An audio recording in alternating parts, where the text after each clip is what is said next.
The 93X Half-Ass Morning Show podcast is sponsored by Standard Heating and Air Conditioning. It is fun, sun, and savings time at Standard Heating and Air with incredible savings on AC units, heat pumps, and combo deals this month to ensure your air quality is up to snuff this summer. Go to standardheating.com for more info or to schedule your appointment today. The 93X Half-Ass Morning Show. 93X. What day is it? What am I going to do? Make a big announcement? Big announcement, everybody. It's Wednesday. Up and at 'em. I think I'm going to be sick. Are you sick? I'm sick and I need to see a doctor. Oh, he's a sick man. Gosh, I've had a long career and only missed a handful of shows throughout my entire career. And been sick a few times, but the only times I've missed shows is when I just couldn't get a word out, which that's the only way I would ever miss a show. I want to say, all the sick kids at home staying home from school, this is for you. This is a dream of mine. How about a dollar? Way to go! That's for you, sick kids staying home from school. $1 just for you. Get well soon. Well, F me running. It's a bittersweet vibe as we begin today's edition of the 93X Half-Ass Morning Show. Good morning to everybody. It's bittersweet because we're going on air without Josh, which I don't believe has ever happened in the 25 years this radio program has been on the air. I don't think that's ever happened. It ain't right, by God. It's really weird. Feels different. But he'll be back as soon as he can. The poor bastard is really effing sick. Can't talk at all. His voice is a goner. I told him last night over a text message. I said, I think he might have caught something that Western medicine hasn't discovered yet. I mean, when he described everything that he was dealing with yesterday, I said, God dang. I mean, he can't talk. He said he feels like he's losing his mind. His body hurts.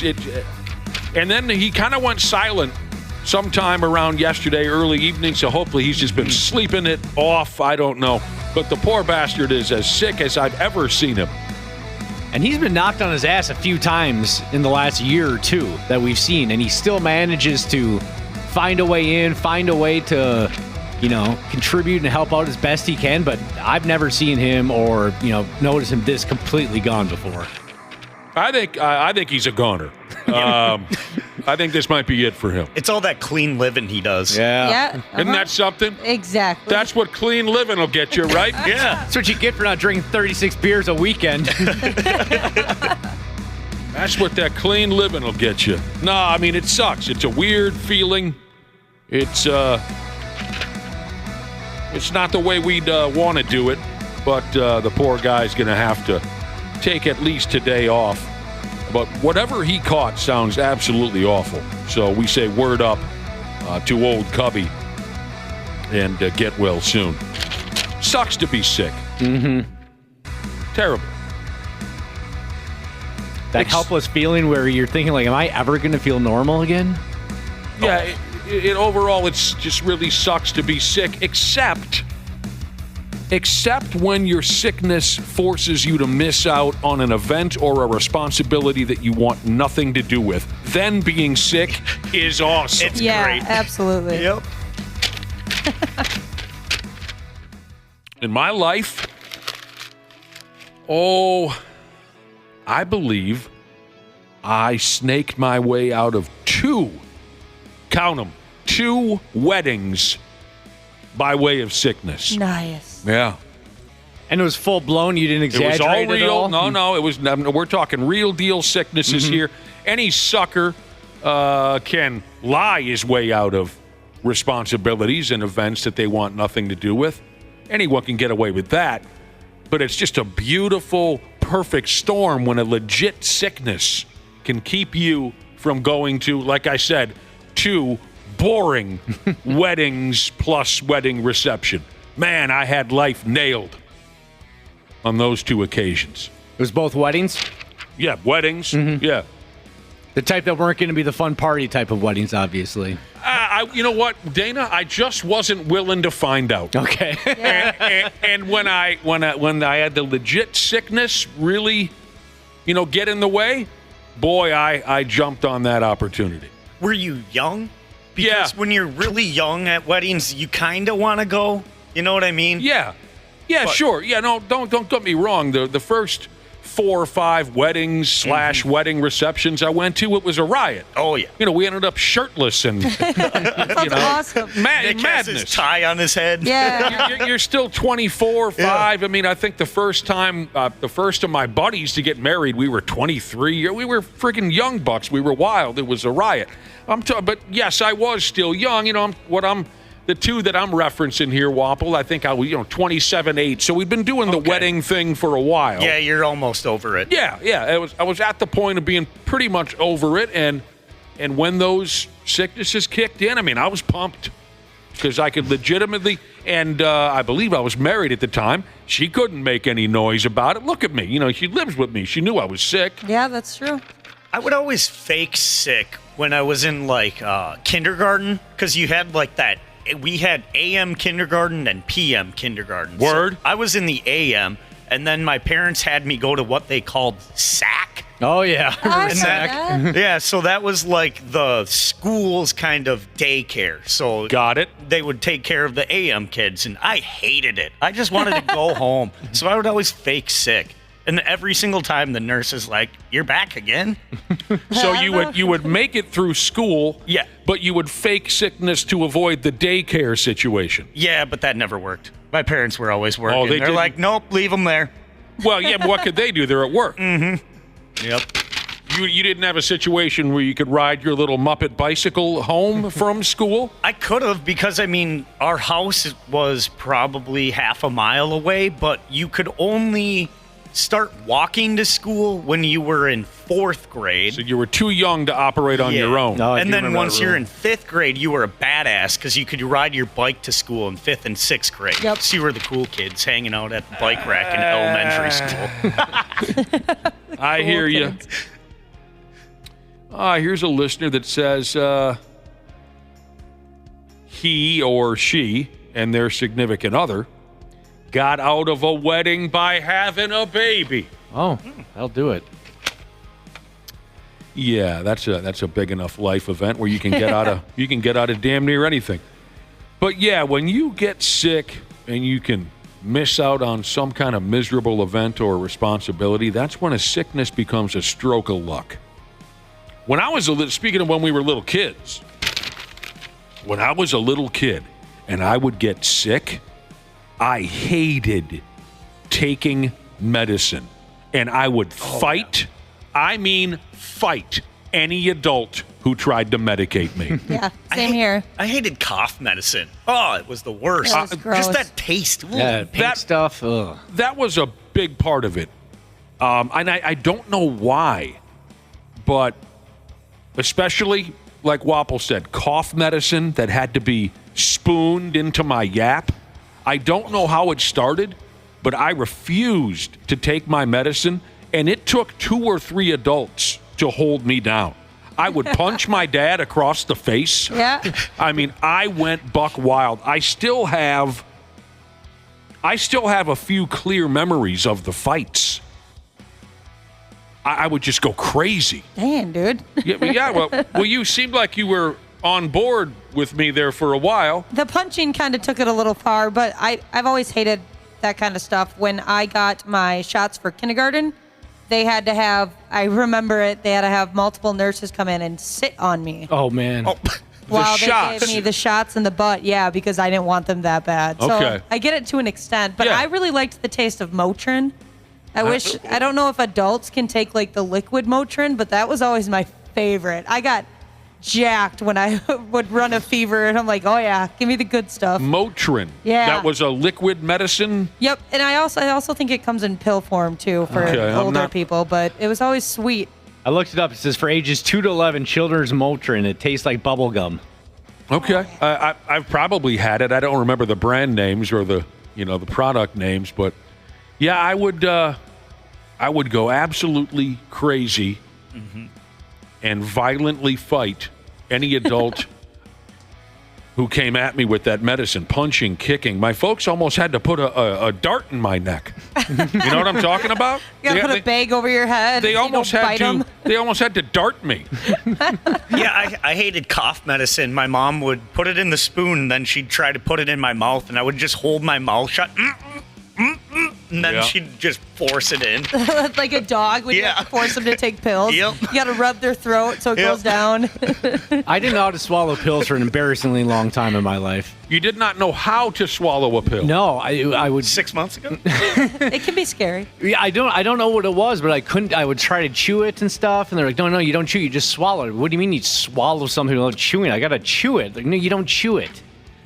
It took me to the point where I think my parents were embarrassed, and the doctor's like, "Do you got anything chewable?" Like, the kid's not 4. Like, I mean, Dana, even animals can swallow pills. I mean, even what do you call those folks? A zooician? What are they called? Zoologist? Even zoo people. Even zoo people can feed those animals. Penguins know how to swallow a pill. What was the matter with you? I mean, there's a lot of matter with me, but in that specific case, I don't know why. They would put the pill in your mouth and you would chew it? Well, I would chew it, or like I'd try to swallow it, but like it wouldn't go down. I don't know. It was something I was afraid I was going to choke on it, maybe, but it was a process as a child. Some people have to be taught how to swallow, Dana. It's okay. Sorry, it was easy. It's too easy. You can make those jokes when Josh isn't here. Yeah. He doesn't like it when you tell dirty jokes. He'd like you to be more ladylike, more daughter-like. Yep. So yeah, Ashley's going to turn up the filth, I think, without Josh. Oh, that's funny. You couldn't handle pills. Here's offended millennial Jesus texting in, asking me about, when I would rage fight adults when they tried to medicate me. Were you fighting off adults like Rambo fighting off the jail guards in First Blood? Yes. I know that scene very well. Yes, that is very similar to what the hell. Oh, I would go nuts. And then one other infamous moment from my childhood is, while we're on the topic of being sick, my mother still likes to tell this story. I was really sick with the flu or something, and she brought me to the doctor, and we were in the waiting room. I was just a little kid, 4 or something like that. But this was at the height of my childhood adult fighting career. You know what I mean? This is when I was in the middle of my rageful years when it came to being medicated. She was able to talk me into getting in the car with her. We went to the doctor. We're sitting in the waiting room. And when they called my name, I ran. That's just it. I busted out the doctor's office, and I was sprinting what I thought for my life across the parking lot. Where were you going? Don't know. I don't know if I plan to live in the woods but she still tells, and the whole effing doctor's office started to laugh, but then realized, oh, Christ, we got a 4-year-old running through a parking lot headed for the highway. We better go catch the peckerhead. But I look like, I don't know, Carl Lewis in the Olympics, to make a reference from 40 years ago. Let's see here. People are texting in. Looks like I'm not the only one that took a long time to start swallowing pills. Yeah, Pro Painter Jesus says, my wife cannot swallow pills. It's the weirdest thing. Can't do it? Just can't do it. I can't swallow capsules. I do not like those because they float on top of water. And so if you've got water in your mouth already and you pop one of the pills in, it's harder. It's just harder to swallow it. And it never feels like it goes all the way down. Those are the worst. Capsules as opposed to pills. There's a difference there. Okay. That's why. Okay. Here's a listener saying, in reference to my problems, I guess, from when I was a kid, that's why they invented bubblegum, grape, and orange flavor medication for kids. Okay. Yeah, I don't remember much of that flavorful stuff. Maybe I come from an era before the flavorful stuff happened. Yeah, they gave you the nasty stuff. I think the flavorful stuff cost a little bit more. Yeah, that could be. That could be. Oh, wow. Yeah, so I was a mess. What else is going on? I like these texts. Everyone has an experience from when they were sick and, oh, God. Here's a listener saying, I had to get a shot in my leg when I was 4, and I moved my leg during the process, and it sliced me open. Oh no! I have a massive scar. Oh God! So the needle just dug into your skin, and then you moved, and it just kind of tore you open. Oh God! I bet that hurt. That's gnarly. I'd be terrified after that. Nick, I can recall a time like you said when they had to basically hold you down to get you to take some medicine. Dude. The first time I took one of those dreaded strep throat tests, where they just dig back there. I physically grabbed the woman's hand out of, grabbed her by the wrist and just yanked it out. That's not happening today. I know exactly what do they call it? The throat Strep test. Strep, but there's another term that I'm missing. Throat Culture? Culture, that's it. Yes, the throat culture. Right. Oh, I know exactly what you're talking about. When you're a little kid, that is really painful. Yep, especially if you already have a really sore throat. Like, here, let me jam this stick into the inflamed red throat you have. That's exactly what I'm talking about. I mean, I guess as an adult, it's still painful. But when you're a kid, unless you've been through some kind of trauma already by the time you're 4, that's like an introduction to real pain, if you ask me. I remember absolutely, Dana, that being miserable because, your throat is raw and they jam the Q-tip and they scrape the back of your, And there haven't been any advancements in testing for strep throat either. I had to get tested a couple 6-8 months ago, and I was thinking to myself, we're still just jamming the thing down there and scraping the back of your throat. We haven't come up with any better way to do this? That's a good point. Doctors got to have a few laughs, too. That's true. There's probably easier, less painful ways to do that, but they don't want that fun taken out of their day. That's a very good point. Strep throat's actually fake, and they're just doing it to put a joke on us. Trucker insurer Jesus. I recommend an easier to pronounce Jesus name, but that's just me. Trucker insurer Jesus. He couldn't swallow pills when he was a kid. His parents had to crush him up and put him in yogurt. Oh, yeah. It's not a bad idea. Yep. Well, I think when I was a little kid, I'd rather do pills than yogurt. Yeah, true. Totally. God damn. Put in some chocolate pudding or something. Yeah. Ooh, Aspergum. I remember Aspergum. I don't know what that is. Says a listener from Wisco. Aspergum was the best. You got to chew gum while in grade school. I don't know if this has come and gone, but when I was a kid, I remember there was something called Aspergum. I think it was meant to treat sore throats, and it had a delicious orangey flavor. Okay, so maybe you young people, maybe it was already off the market, but that's great. Son of a bitch. It's almost like a Dr. P segment here. Everyone's texting in. It was hard to keep up with your text messages. I spent a little time. Maybe later we can check on all your texts here about sicknesses. Wash my butt before my face, Jesus says. I gave some throat cultures with my purple-headed swab last night. See. What is that? Is that a new technique? That's just terrible. It's terrible. I spent some time with my family last night. In case you're sitting there going, wow, he sounds like he's in a bad mood. What happened? My sister's kid, she's in her teens now, 14. She has 2 days of school left before summer vacation. And I said to her, you know what? I said, I wish I only had 2 days of school left before I was headed to summer vacation. It's the best feeling ever. And, someone on Reddit was screwing around the other day, and so this was the big conversation of the day, yesterday, day before on Reddit. Since we're approaching, for older kids, since we're approaching graduation time, what's one piece of advice you would, if you could go back in time and give yourself one piece of advice on graduation day, what would it be? Most people got cute with it, pull out. Yeah, that's a good one. Put down the bong, things like that. But that's a tough question. if I could go back in time and give myself one piece of advice on graduation day, what would it be? Hell, I don't know. I was such a mess at that. I was such a clueless mess. Something came to my mind right away, and it would just be listen to your parents, that they're right about a lot of stuff. Yeah, there you go. That's simple enough. I would say, like, save your money. Something like Well, you didn't that. have it. Stop going to Subway 5 times a week or whatever. Start being better with money. Yeah, because I started working when I was like 13. And then, like, graduating, I still had, like, no savings, and it was so depressing. Yeah, I was like, seriously. what have I been doing? I don't have bills.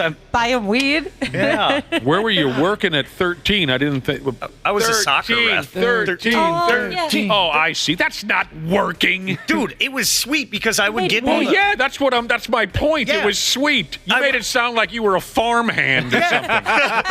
Come on, man. You were a soccer referee, for 4-year-olds? Yeah, kind of. He tried to mislead us there, didn't he, Dana? I would do these soccer tournaments, and I would work like 7 hours, and I would do 2 days, so Saturday and Sunday, and I would make like $400. That's and huge. I'm like, dude, sweet. So you started working at 13, and then you said you didn't have any money by the time you graduated. Didn't you tell us you also started smoking weed at about 13? Middle school, so yeah. So maybe that's where the money went. Yeah. It happens. Wapple tried to be like an old Vietnam War vet there. You know I was what I mean? breaking horses. Yeah. Shucking corn at 11. I had got my first job at 13. Oh, really? What were you doing? I was a soccer referee for drooling 5-year-olds. I was catching crabs in Alaska. Stop that. But I was such a clueless, absolutely clueless kid on graduation day. I mean, there is no one piece of advice that would have helped. I had no idea what I was doing. Absolutely no idea. All I cared about back then, and it lasted a couple more years after graduation, all I cared about was just getting drunk, having fun with my pals. Yeah. I guess the advice, I have no idea. Nothing would have worked.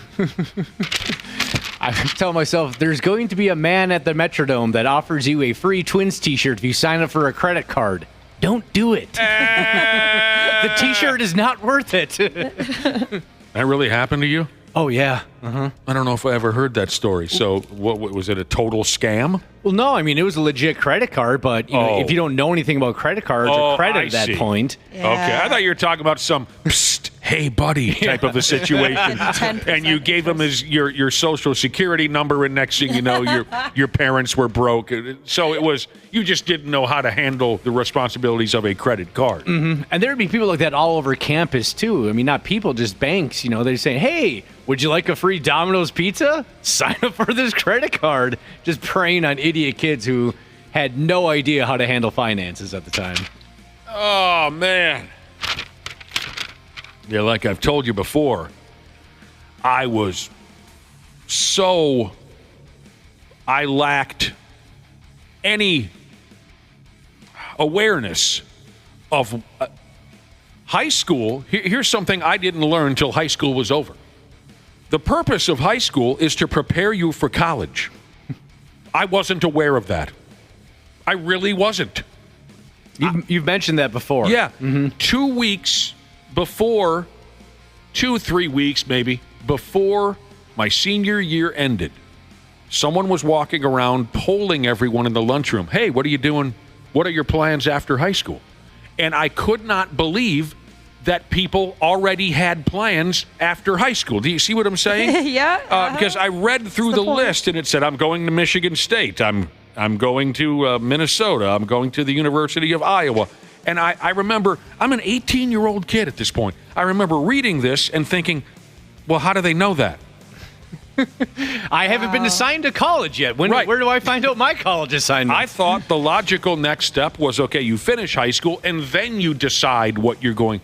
I had no idea that we should have already known by the end of our senior year what our next step was. I mean, absolutely clueless, just because I just didn't care. When I went to school, it was more like you knew what you were doing by the end of your junior year. That's effing crazy. Right. Mm-hmm. And I bet you I bet you that there's no bet to be made.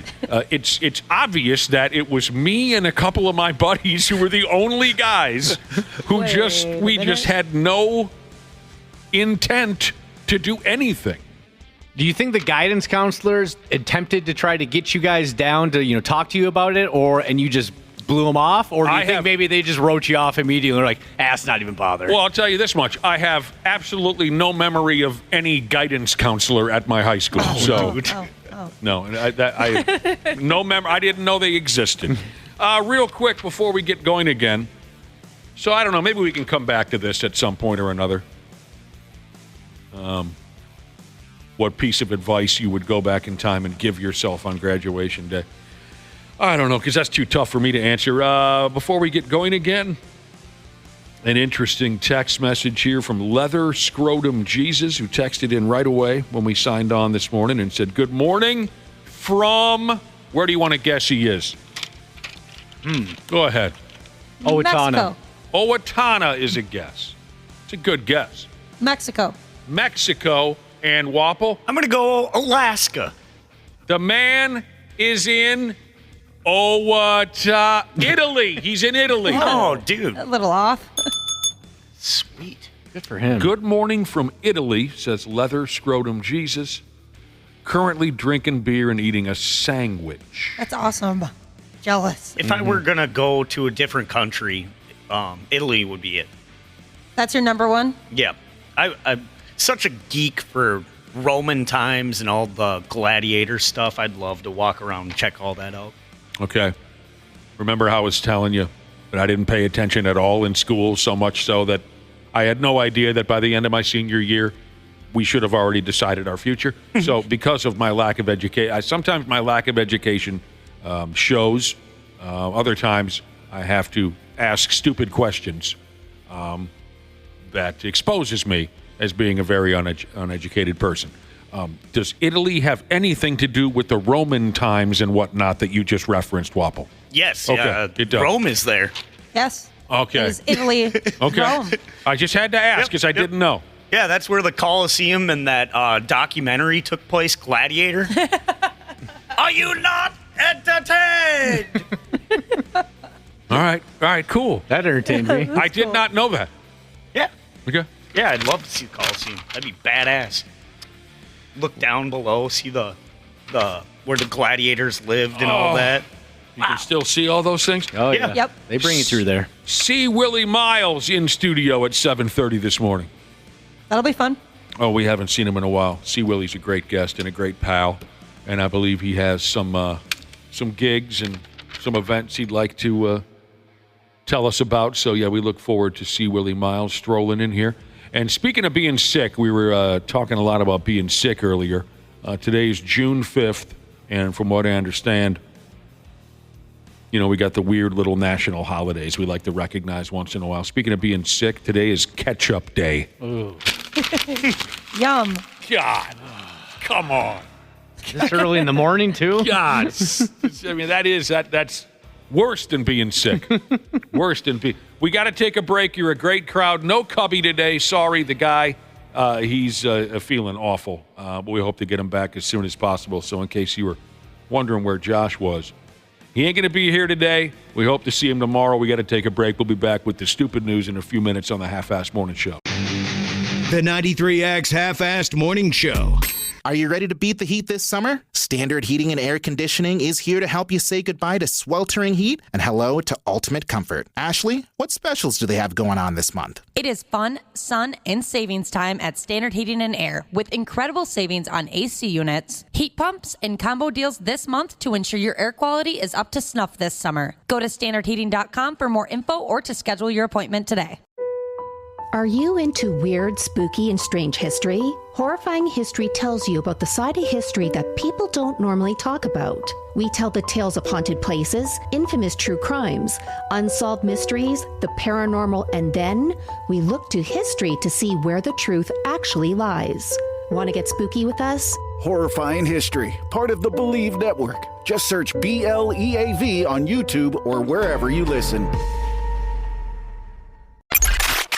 Stupid news on the Half-Assed Morning Show. I'll tell you. We've covered some things already. We've been busy. And I've been checking text messages. Some good stuff here. Again, Josh out today. Very sick.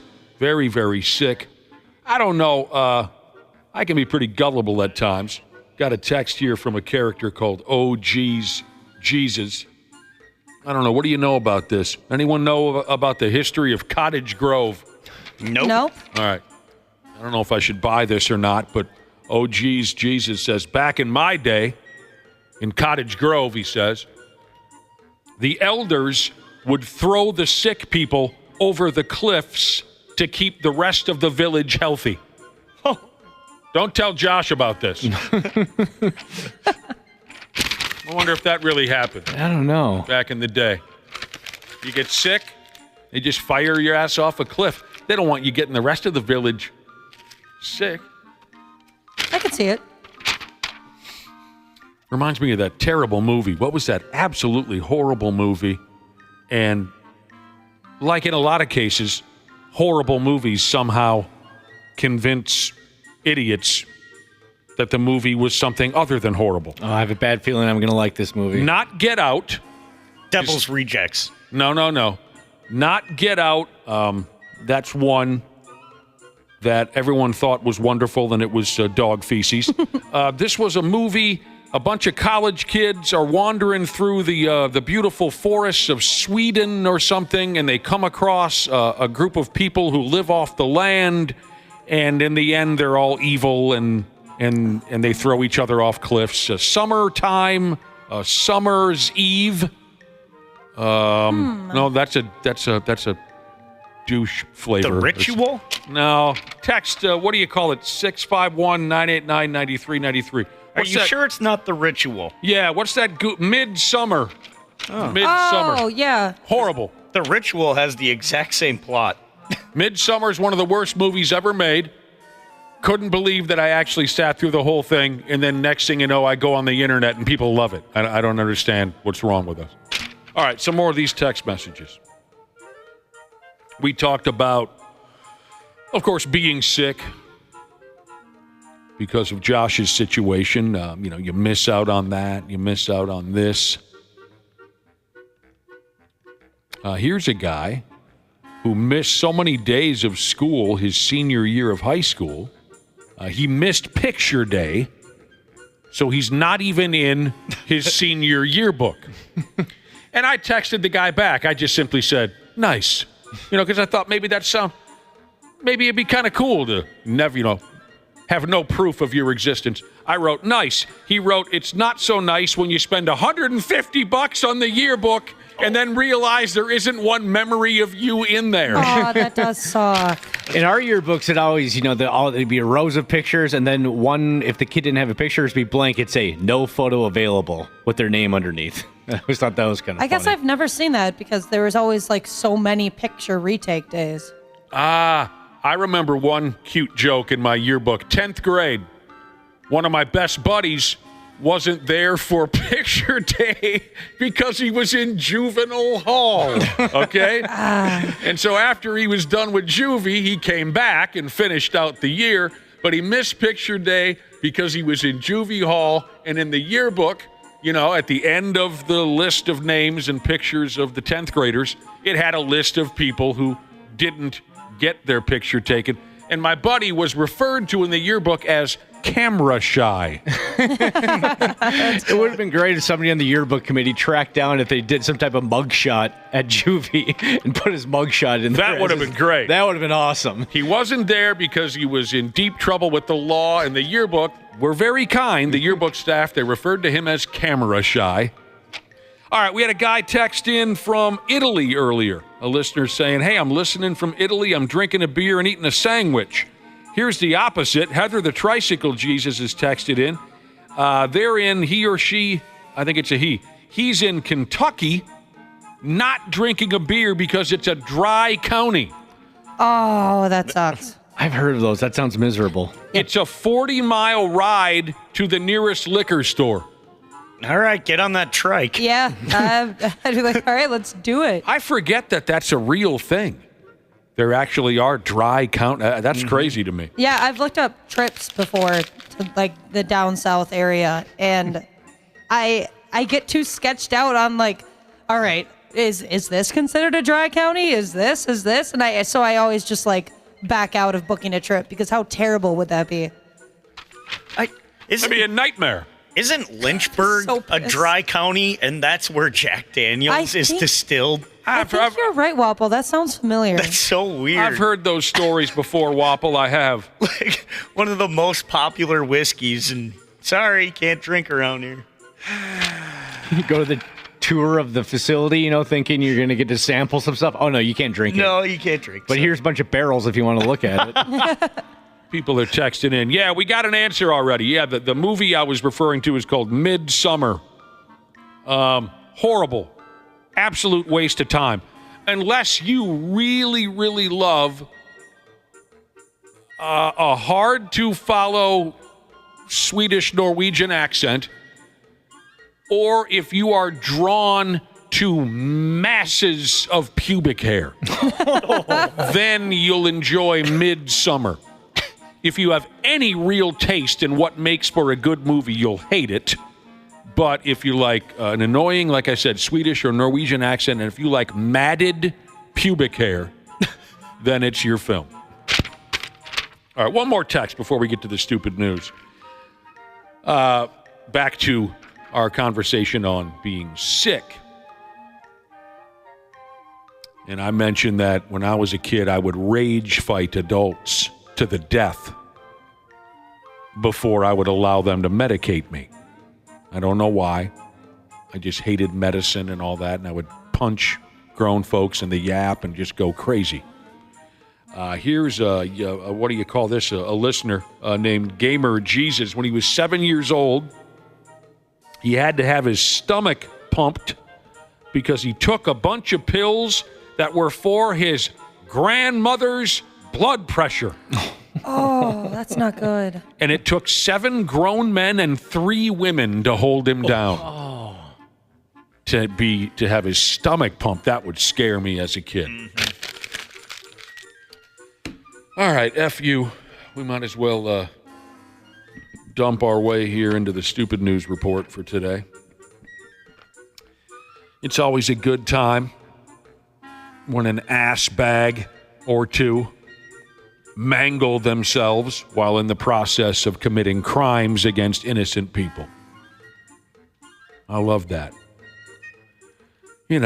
Thieves who mangle themselves in the process of committing crimes. F them. There's a fun video going round and round like they do of a group of luxury car thieves or wannabe luxury car thieves in Queensland, effing Australia, who ran over one of their own crew members while trying to steal a damn tank. That sounds awesome, though. I want a tank.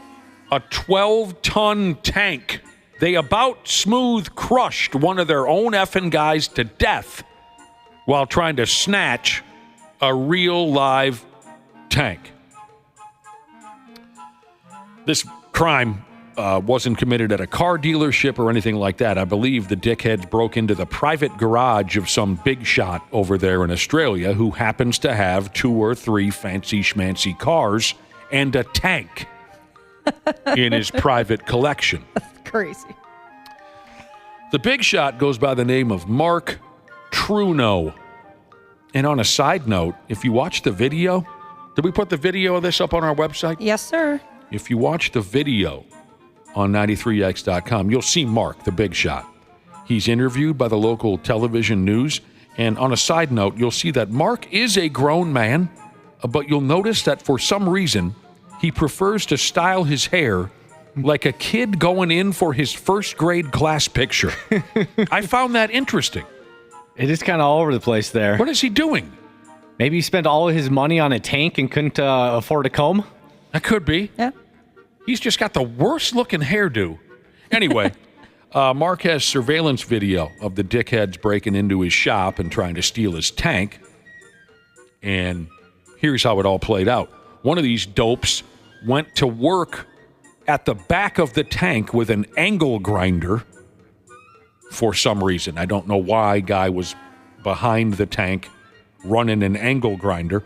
Another one of the thieves, who must not have been paying attention, he put the tank in reverse and just crushed the piss out of the other guy. I imagine that doesn't feel too good. No, he crushed him up against a pillar. And if you watch the video, you can hear the poor bastard cry out as he's just being squeezed. Oh, yeah.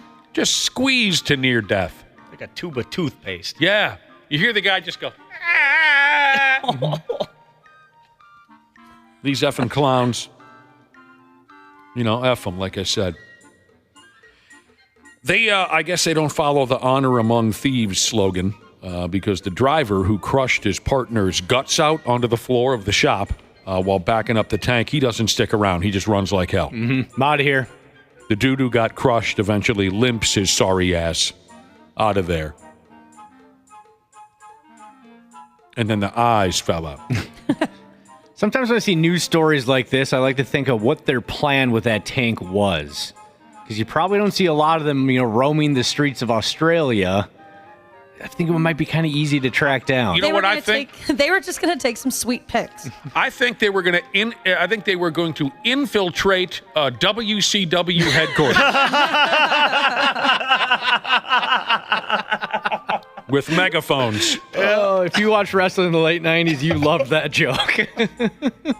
This Mark guy is funny. When he's talking to the news, he said the security footage reminded him of the movie Home Alone, where there's clown criminals just doing things and doing them wrong. That's kind of cute. He said the thieves still managed to get away with the keys to 3 cars. What good do the keys do? Anyone know? I guess no, I don't know. Yeah, I don't know. Maybe they just grabbed the keys because they're planning on taking those cars as well, and when they had to flee, they just had the keys in their pockets. Well, yeah, but it seemed like Mark was kind of bummed out by the fact that they got the keys. I mean, so what? But maybe I just don't understand something. The tank is currently there. It's not like Mark goes out on the weekends and hits up sorority houses, in this tank. It's currently being restored at Mark's garage. They're going to use it to raise money for a setup called the Tough Times Foundation, which builds wheelchair-accessible vans. And Mark was funny again at the end of the television news interview. He noted that it's fitting that one of the thieves might be needing a wheelchair-accessible van from here on out. That's pretty good stuff. I don't even know if I'd know how to get a tank started, let alone drive it. Well, hell, what do you mean you don't know? Wapo, you don't know. I know. Yeah. So how do these guys get it going? That's what I want to know. Maybe I don't know. Everything's on YouTube. Yeah, they watch a YouTube video. How to start a tank. There was some prep work, yeah. I mean, I think with some prep work, you could figure it out. But without it, sure, none of us would have any effing idea. I don't know, unless there's a big green button that says start. Start it? I don't know. Then it looks like a steering wheel. All right, now I can go. Not that any of us are going to lose any sleep over this deal here, but to be fair, we should mention this here next story. It's only fair to say that the dude we talked about a day or two ago, everyone was talking about this, the effing guy who appeared on a Zoom video court hearing for driving with a suspended license while driving a motor vehicle, if that makes sense. He ended up going off to jail over a clerical error. That would suck so bad. I would be pretty enraged. So again, he's driving a car.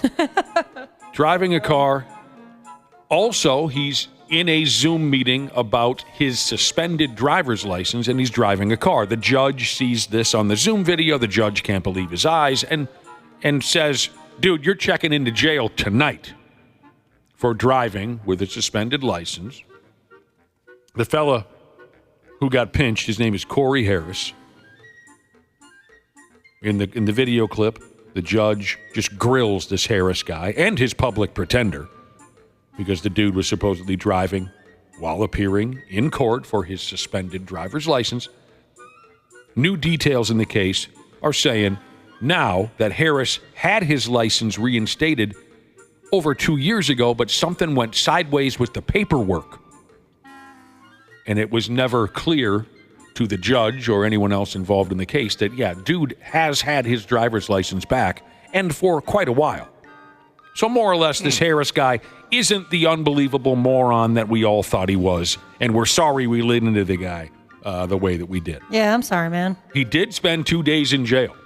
Dude. That's trash. Man, 2 days for nothing. I don't want a gift card to a restaurant or something for my time. I can't imagine how infuriating that must be. I wonder how many times over and over again he hollowed isn't the word. I wonder how many times he hollered through the bars, I have a driver's license. You know what I mean? It's right here. He's holding it up. Right. This Corey Harris said he spent 2 days in jail and he's pissed. He fears the incident may tarnish his reputation. He says, with the type of ties that I have with the church and the community, this is very embarrassing. Dude, you'll be all right. Churches are known for their forgiveness. Kind of sounds like he's making himself out to be maybe a bigger deal than he is there. I want to be nice to this Harris guy because, he was wrongfully thrown into jail. But don't give me this, my reputation is such that, come on, dude. Yeah, shut up. If this happened to anybody else, so what? But I have a reputation in the community.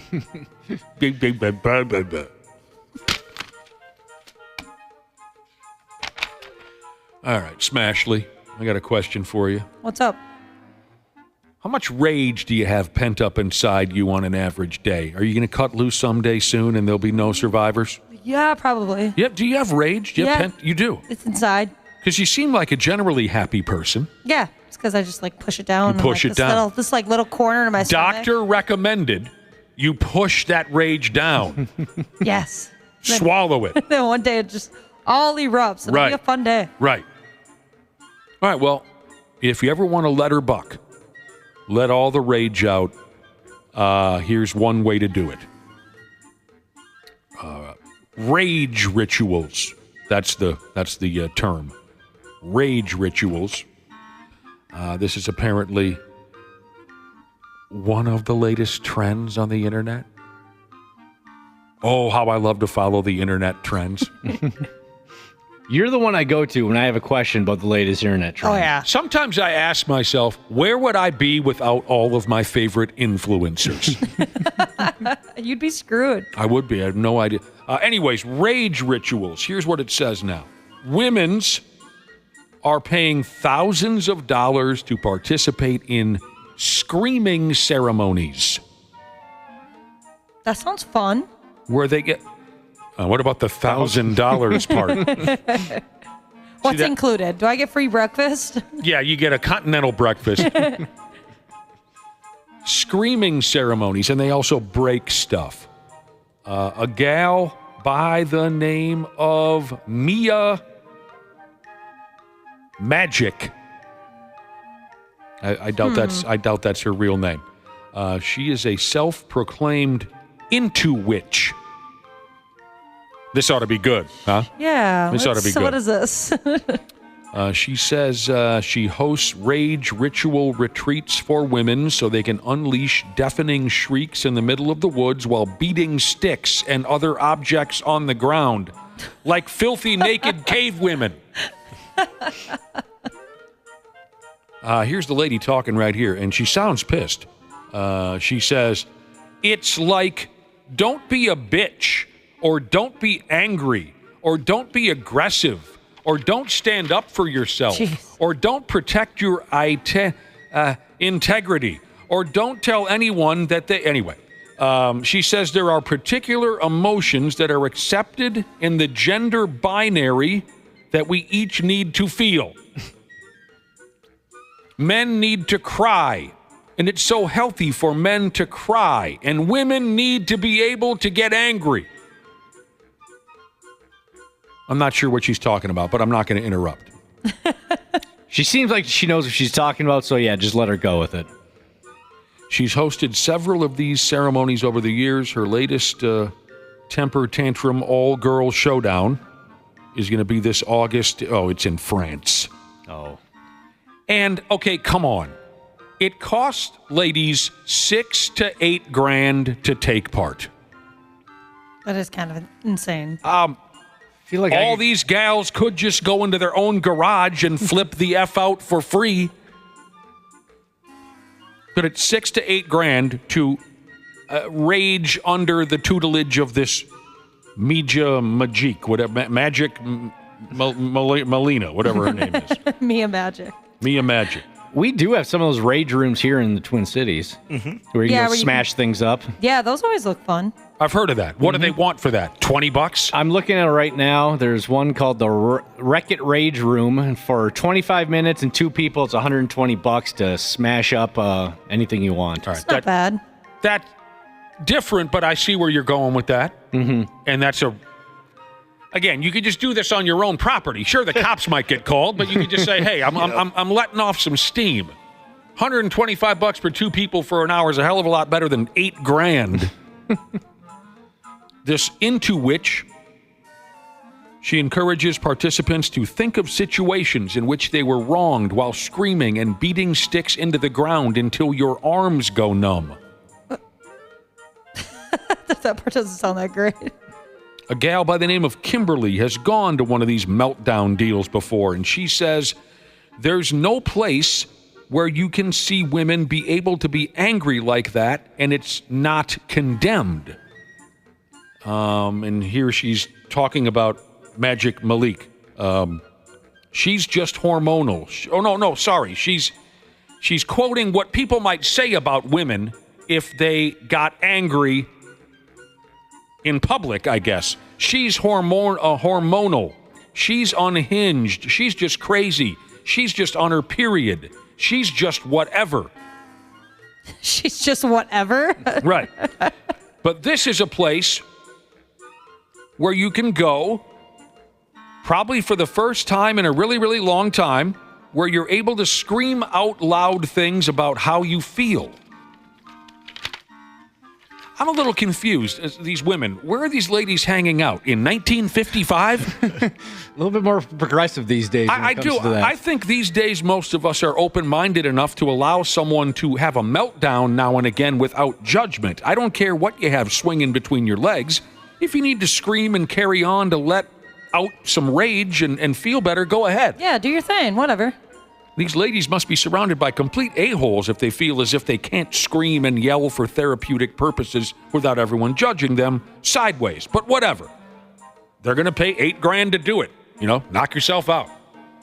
And you might literally knock yourself out. Very strange. Sounds totally unnecessary to me, but some people just have too much money to spend. True. And I think, like, if Josh were here, poor bastard's sick, he can't talk. Josh usually makes a note of how sometimes people will spend large amounts of money on something ridiculous just so they can say they spent large amounts of money on something ridiculous. Like, the pre-urinated pair of blue jeans that cost $6,400. It's nice for some people just to say, this might be that situation.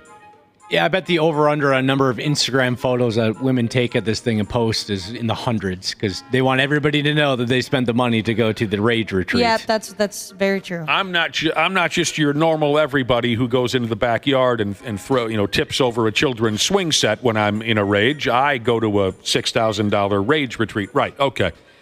Just so you know, celebrity medical professional Dr. Arthur Janoff is credited with the birth of the scream therapy technique. So send him a pile of your money, too, when you have some time. Nobody should be paying for this.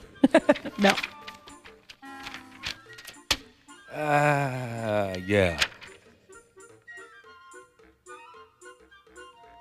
Hot Cocoa, she's texted in. She says, yeah, screaming is better than a shootout for sure. Yeah. Mm-hmm. Mm-hmm. But I don't think you need to hand anyone $8,000 to let your, what's the word I'm looking for? Let your emotions explode for a while to make you feel better about life. Just go find a field somewhere. Mm-hmm. You're fine. Or go to some metal show and just scream your face off. Dude, mosh pit. Mm-hmm. Yep. Throw some people around, scream your ass off. Knock some 12-year-old into the third row at a mosh pit. You haven't been, and then you say, how long have you even been a Slipknot fan, kid? Right? You're only 12. And the kid goes home crying, and everybody feels better. Here's another interesting way to spend a few bucks, I guess. A financial dominatrix. I haven't heard that one before. Yeah, me neither. A financial dominatrix. She says, here's what she says. The financial dominatrix says a guy paid her almost $2,500 for her to go get a pedicure, and then part of the deal was that she had to send him her toenail clippings after it was all done skis. Gross. Oh, All right? that sounds cool. That sounds doable. Yep. For that price, yeah. Christ almighty, I'd do that for $200. Yeah, but let's be serious. $200? You want my toenail clippings? Go ahead. Sure, weirdo, but... And we've heard this stuff up and down, of course, you know. I spit into buckets, I fart into pop bottles, and I send them to my horny fans because I'm a rich internet person. We've heard this kind of... But I've never heard the term financial dominatrix. You go ahead and look this gal up if you want. Maybe you want in on this kind of action. She goes by the name of Minky Minna. Jesus, last story we had Minky Magic, and now this is Minky Minna. I didn't set this up. She's a 23-year-old. It says here, a financial dominatrix is a woman who has submissives. You got any of those on hold, Ashley? Nope. Submissives? I could use some. Yeah. Me too. I like that gimmick. Financial dominatrix is a woman who has submissives who are happy to give her monies or gifts to gain her affection. Okay. It's been going on forever, but now it has a name. Everything has to have a name these days. Like we said a couple days ago, everything has to have a specific title now, even if it's very similar to something else, so it can be... my guess is everything has to have a name now, so it can have its day to trend on social media, right? Yep. This is the latest trend. No, it just has a new name. So some of her subs even want to be bullied because it gets them off. Those people are interesting to me. I think there's a lot of those people on the social media secretly. People that like start stuff for no reason. I think they want that sometimes. They want someone to say, "You're a dumb son of a bitch," and they're back behind their computer touching themselves. Exactly. It turns them on. Here's a listener who tells me that these people, I think this is where they're going with this. The people who pay a dominatrix to bully them and all of that, they're called pay pigs. I've heard that term, actually. It's a first. I have not. Findom. That's the abbreviated financial domination, okay? Findom. Minka, whatever her name is, she says here now, I started selling adult content online about 2 years ago, and then someone asked me if I would do Findom. I said, absolutely, and it went from there. Financial domination, Findom. Again, a name. There's got to be a name for everything. Some men give her complete control of their bank accounts. Oh, heck yeah. Okay, don't do that for anybody. What's wrong with you? What is wrong with you? Some gal masturbates online for you and you gave her complete control of your bank account? You should be in an asylum if you're doing that. She says she prides herself on never kink shaming. Ashley can't say that. Nope. She's a big-time kink shamer. Yeah. I'll shame some kinks. Even though she's into some kinks that should be very much shamed. Yep, I understand. I know. It's great. Very we love it. hypocritical, yep. Kiss sucks. Jesus has texted the program. Kiss sucks, Jesus. And he says if you want someone to take your money and bully you, get married. That's funny. All right. I don't have time for much more. Probably have to sit on a couple of these. I'll just go this route for you. Little kids are stupid and gross. They can be. And England is stupid. A toddler over there who suffered sinus pain and was tired all the time for about 3 months was found to have a raisin stuck up her nose. Stupid kids. Yeah, they're stupid. Yeah. And they're gross. You're supposed to eat the raisins. The little kid, her name, she goes by the name of Peyton. She was in pain. She was always jamming fingers up her nose. She made several trips to her parents took her to the doctor. She's only 7. Finally, an ear, nose, and throat specialist fished a raisin out of her skull that had been lodged in her nose. This is gross.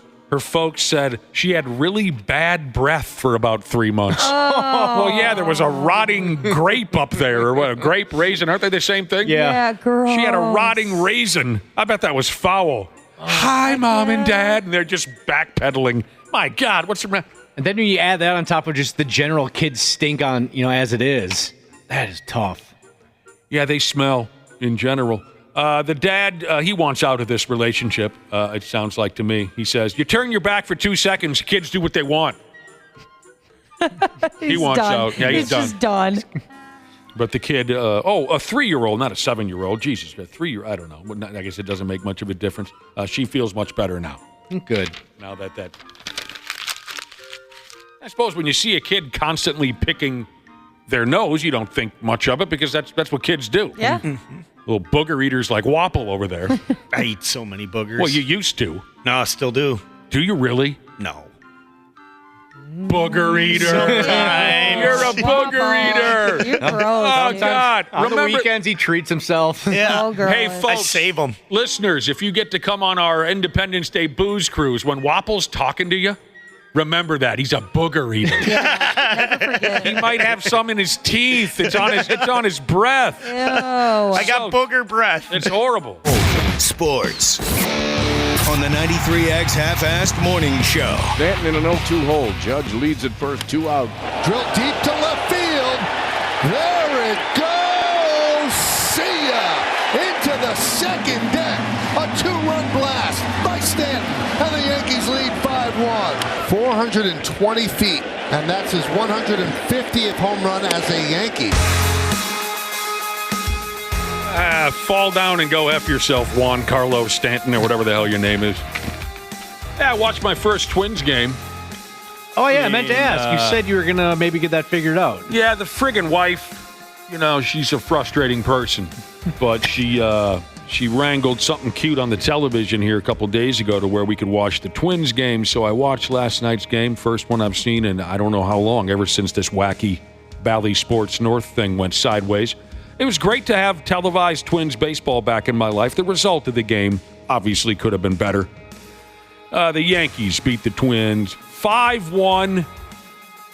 It's miserable. You know it. We don't need to get into it. Maybe we'll get into it a little bit later with Randy Shaver and whatnot. But Twins-Yankees, it's decided before the bastards even take the field. It just is what it is. Yeah. It's decided before Ashley, before the strudel, Max Kepler even puts that friggin' jock on his, what I'm sure are gorgeous genitalia. I bet it's beautiful. Before he even pulls his jock on, the game is over. It sucks. I did see this stat. The Twins are 0-12 against the best 3 teams in the American League. Against, I'm sorry, who? 0-12 against the best 3 teams in the American League. The best 3. That'd be the Yankees, Cleveland, Baltimore. They're 33-15 against everybody else. Hey, let's keep playing everybody else and see what happens. Keep playing everybody else. They'll play again tonight. And before we check out, I did get a text message from Real Dirt Nasty Jesus. And he texted this to me. He said, hey, I watched Iron Claw over the weekend. What a hot, steamy pile of 4 horsemen turds. Terrible, he said. Not at all. Terrible. Coming up in about a half hour, like I said, Randy Shaver's going to be here. We'll also be joined in studio by one of our favorite people, comic C. Willi Myles. And we can get into every damn thing else going on in sports. We got more coming up in a few minutes. Stick around here with the Half-Assed Morning Show. The 93X Half-Assed Morning Show. Are you ready to beat the heat this summer? Standard Heating and Air Conditioning is here to help you say goodbye to sweltering heat and hello to ultimate comfort. Ashley, what specials do they have going on this month? It is fun, sun, and savings time at Standard Heating and Air with incredible savings on AC units, heat pumps, and combo deals this month to ensure your air quality is up to snuff this summer. Go to standardheating.com for more info or to schedule your appointment today. The Bigger Pockets portfolio of podcasts are worthy of your investment. And to a first-time home buyer, a $15,000 bill in the mail could be devastating. New episodes available every day. I would be shocked if our supply problem was fixed by the end of the decade. Bigger Pockets, On the Market, Rookie Real Estate, or Money Podcast.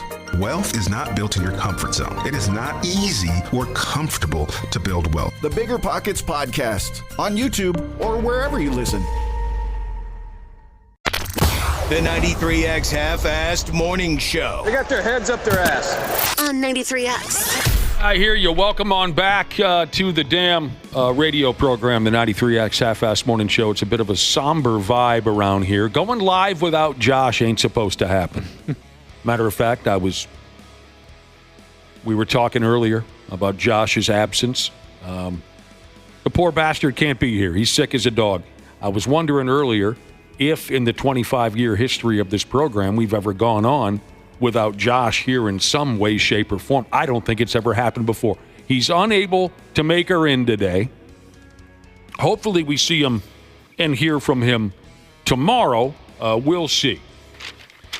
We'll see. But he was describing some of what he's going through yesterday to me via a text message, and it did not sound pleasant. No. Not good. Normally at this time, Cubby is running his little submissive mouth, dumping a news report on us. But he's unable to make her in. Instead, we'll have to go this way. We'll go this way instead. Summer. Remember that old song by the Cars? Summer. Nope. No. It turns a player upside down. 1984. The song Magic. The album Heartbreak City. We're pretty much at the beginning of summer here, right? Yeah. Yeah, I would say so. It's like 85 degrees yesterday. School's out in a couple of days. All right, the summer of 20 plus 24 has been declared the summer of the threesome. Who wants to tag in on that? I saw that. The summer of the threesome. Mm-hmm. I'm okay. I'm good. I don't need that. I want in a big way. I do. Summer of the threesome? Absolutely. Call me. They're calling it the summer of the threesome thanks to a popular new movie. It's a movie called Challengers, and it's being credited with people declaring the summer of 20 plus 24 to be the summer of the threesome. Have you heard of it? I hadn't heard of it. Yeah, I've seen it. It's a really good movie. I liked it. Oh. Felt bad for one of the guys the whole time. So. You watched it already? Yep. You don't need to tell us why. I mean, I don't care. I enjoy spoilers. I do. I mean, you find out pretty quick, so it's not really a spoiler because You feel like bad for one of the guys involved in the threesome. It's a love triangle, and one of the corners of the triangle, it doesn't work out for them. That's kind of how it always plays out. Yeah. That's kind of how it always plays out. I thought maybe you were going to say you felt bad for one of the guys involved in this devil's threesome. Because he maybe he got some of the other guys on him. I don't know. Or she was paying a lot more attention to the other dude in the Devil's Three-Way. So Ashley already saw it, and she liked it. I've heard it's very good, Ashley, yeah, so I want to check it out. If you haven't seen or heard of it, they're calling it here a surprise box office hit about, like Ashley said, a love triangle going on between three young star tennis players. All right. There's a scene where the three of them have sex. Two guys and a girl, the Devil's Three-Way. The Devil's Three-Way is what they call it. At one point or another, the three of them have sex, and it sparked some open conversation about threesomes. I'm guessing they're referring to on social media. And this is inaccurate. What I'm reading here next. Oh, by the way, at the end of the story, you never would have guessed it. We're talking about, a movie where there's a threesome. You never would have saw this coming, but there's a big mystery here at the end of the story that I'm looking forward to. Big mystery. And where else was I going with this? This is inaccurate. People are saying that this is one of the first major Hollywood movies to feature a devil's three-way, meaning two men and a woman's. Rather than movies like Wild Things, they go ahead with Wild Things, or Spring Breakers, which feature one dude and two chicks. Right. I love both of those movies, Wild Things and Spring Breakers. Never seen Wild Things, but Spring Breakers, yeah, that's a good one. I love when you get excited talking about Spring Breakers. You get fired up. You're passionate about it. That movie is so freaking stupid. It's so terrible. Oh, it's terrible. What's his name, the guy? Is it Zac Efron? In No. that? Or is it the other? You'll get it. He's somehow big shot. I've seen him around. He's still James Franco? James Franco. There we go. His acting is so awful. Yeah. But the movie is it's a porno. Mm-hmm. And that part draws you in, and so does just how awful it is. You can't take your eyes off of how awful it is. Spring Break forever. So stupid. Now, Wild Things is actually a good movie. Mm-hmm. Well played out, good acting. Of course, you get the hot stuff between what's her name and the other one. Matt Dillon's very good. Bill Murray is kind of funny. Well, Wild Things is a legit movie. Spring Breakers is garbage. It's Iron Claw level garbage. But you can't take your eyes off. But I have an issue with what they said about this is one of the first major. Okay, because I remember one from 20 years ago where it was two guys and a girl, and I believe they bang on film, and I think it was just called Threesome, but I could be mistaken on the title. Doesn't matter. We don't need to get into that, but. So the movie's popularity has got everyone talking about threesomes. Searches for threesomes on the internet have jumped up in the past months. But that's usually one of the top searches anyway. It could be. I mean, I don't know. But it says that the movie The Challengers has played a hand in the interest in searching threesomes on the internet. Some dating experts, and don't we love to hear from the dating experts? Of course. Yeah, they're the experts on dating. They think the summer of the threesome also just coincides with people being more open these days sexually. Anybody want to tell the threesome story while we're here?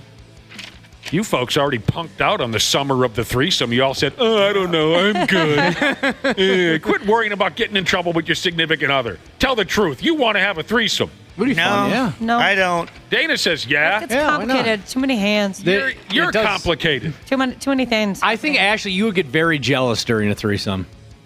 Yeah, I'd say so. If it was somebody that I was dating, yeah, you got to throw that jealousy out the window and just start pumping. That does seem to be the case. You hear stories about that where if it's a couple and they bring somebody else in, and then the one person starts paying more attention to the person not in the relationship with, that's when their jealousy starts sparking. Yeah, but all you got to do, I've been there. You call a timeout. Yeah, that's a good idea. I had to say it out loud. I said, time out.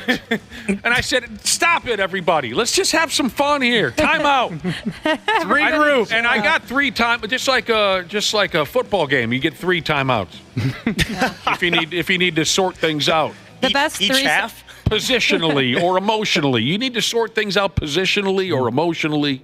The best threesomes to have, though, are the ones that don't involve men whatsoever.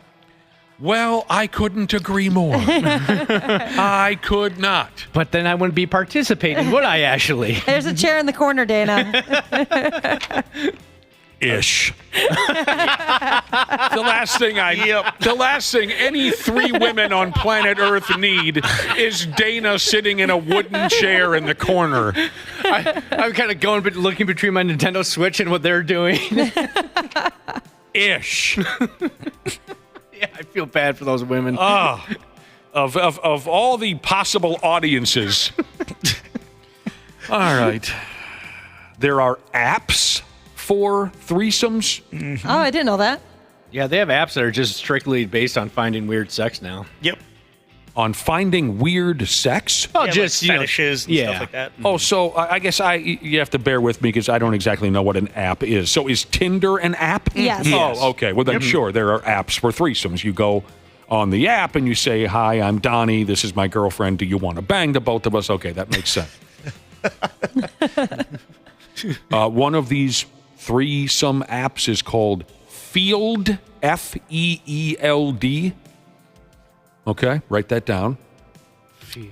The app is for those interested in, for Christ's sake, those interested in ethical, non-monogamy, polyamory, casual sex, swinging, and other alternative relationship models and sexual preferences. They made it sound lame. I know. Oh, we hell should yes, just say it that like it sounded is. lame. Yep, that sounded really lame. The app for horny people to find horny things to do.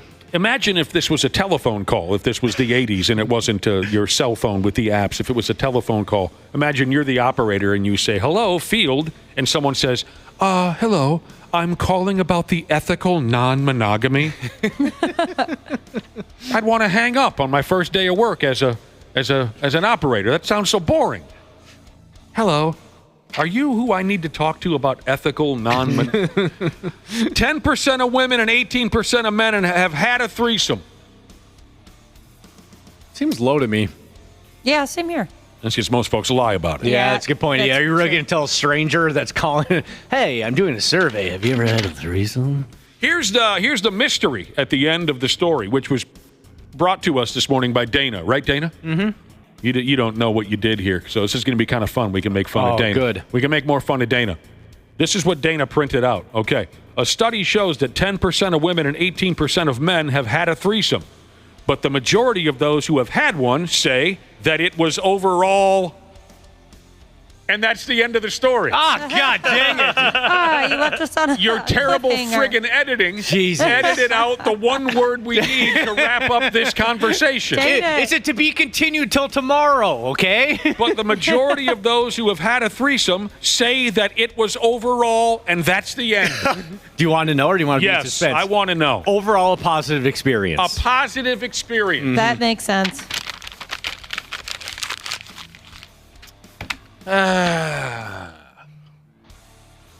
Hell yeah, it was a positive experience. Hell yeah. All right, maybe we can talk more about movies later, since we started the conversation. What the hell was the name of the movie again? Challengers. Challengers, yeah. The tennis movie with the threesome and Zendaya. I'm sorry? The what? It's the movie with the 3 tennis players and starring Zendaya. She's the girl in the love triangle. Starring Zendaya. It sounded like maybe you were speaking a foreign language. Yeah, you kind of combine both of those. I do that sometimes. Yeah, and you by notice. sometimes, I mean every day of my life. Zendaya is a somebody. She's a big She's star. gorgeous. Oh, yeah. What is she famous for? Acting or singing or Being an actress and being absolutely drop dead gorgeous. Oh, I don't know that I've ever heard of her. Oof. She's in the picture on that page I printed out for you. Oh, I just crumpled it up and threw it in the... everything's going wrong. Oh, I spit some chew on it. no, not on Zendaya. And Dana edited out the last word. No! Well, I see her here now. She looks pretty. The 2 guys look like a couple of dorks, to be honest with you. Yeah. They really do. What are you doing I having don't a know where they threesome got with those dorks? They're good at tennis. I guess that's hot. Good at for tennis. some people. Yeah. All right, we got to take a break, but coming up here in a minute, Randy Shaver and our special guest, C. Willi Myles, will be jaw-jacking with us before you know it. Care 11's Randy Shaver. Never had a grown man send me so many pictures with his shirt off. On the Half-Assed Morning Show. Lewis, 2 plate appearances and 2 walks. A swing and a drive into left center and deep. Back it goes. Deep it goes and gone. Why are we not surprised? Royce Lewis in his first game back, in his first game at Yankee Stadium, hits a home run, and the Twins are on the board. Oh, man, here we are with some pals. Randy Shaver, hey, dude. Good morning. Brad Ryder, hello, Brad Ryder. Good morning. And in studio, our friend, stand-up comic C. Willi Myles is here. Welcome back, C. Willi. Great to be here. Good morning. Good morning to you. You were telling me off air you're a very busy guy these days. I've been all over, man. Yeah, I'm looking forward to a little downtime. Not this week, next week. Next week you have some downtime. I'm heading out of town here, heading back out east here. Finish up. You have some events coming up though. Oh my God, yeah. Many things you'd like to tell us about. Yeah, starting this week, and last year, as you know, we did the Loons on the Lake Comedy Festival out at Crooners. And so I emceed it all, and that was our first one, which is inaugural. Most people say, first annual. You can't have a first annual. I was always confused when people do that. First annual. You need to go through it for it to be an annual event. It's inaugural. The word is inaugural. Okay. Yeah, inaugural. So that's, people have heard it every 4 years. I don't know why you don't understand when it's your first. Some of us are just stupid, you know what I mean? Yeah, this is your first anniversary here. It's the second anniversary. So it's second anniversary, and in its headliners, they bring in these big national headliners that come in each night. And matter of fact, I'm working with one of them tonight. He must Maureen Langan. She's very, very funny. Who is it? Maureen Langan. Maureen Langan. Langan. Okay. And very, very funny young lady. But also, they got a whole bunch of headliners coming in all week. And then they have it's a $10,000 cash prize for the winner, for the comedians. So there's there's going to be 8 comedians each night competing. Dude. So, yeah. We had such a great turnout last year. And so they say, let's do it again.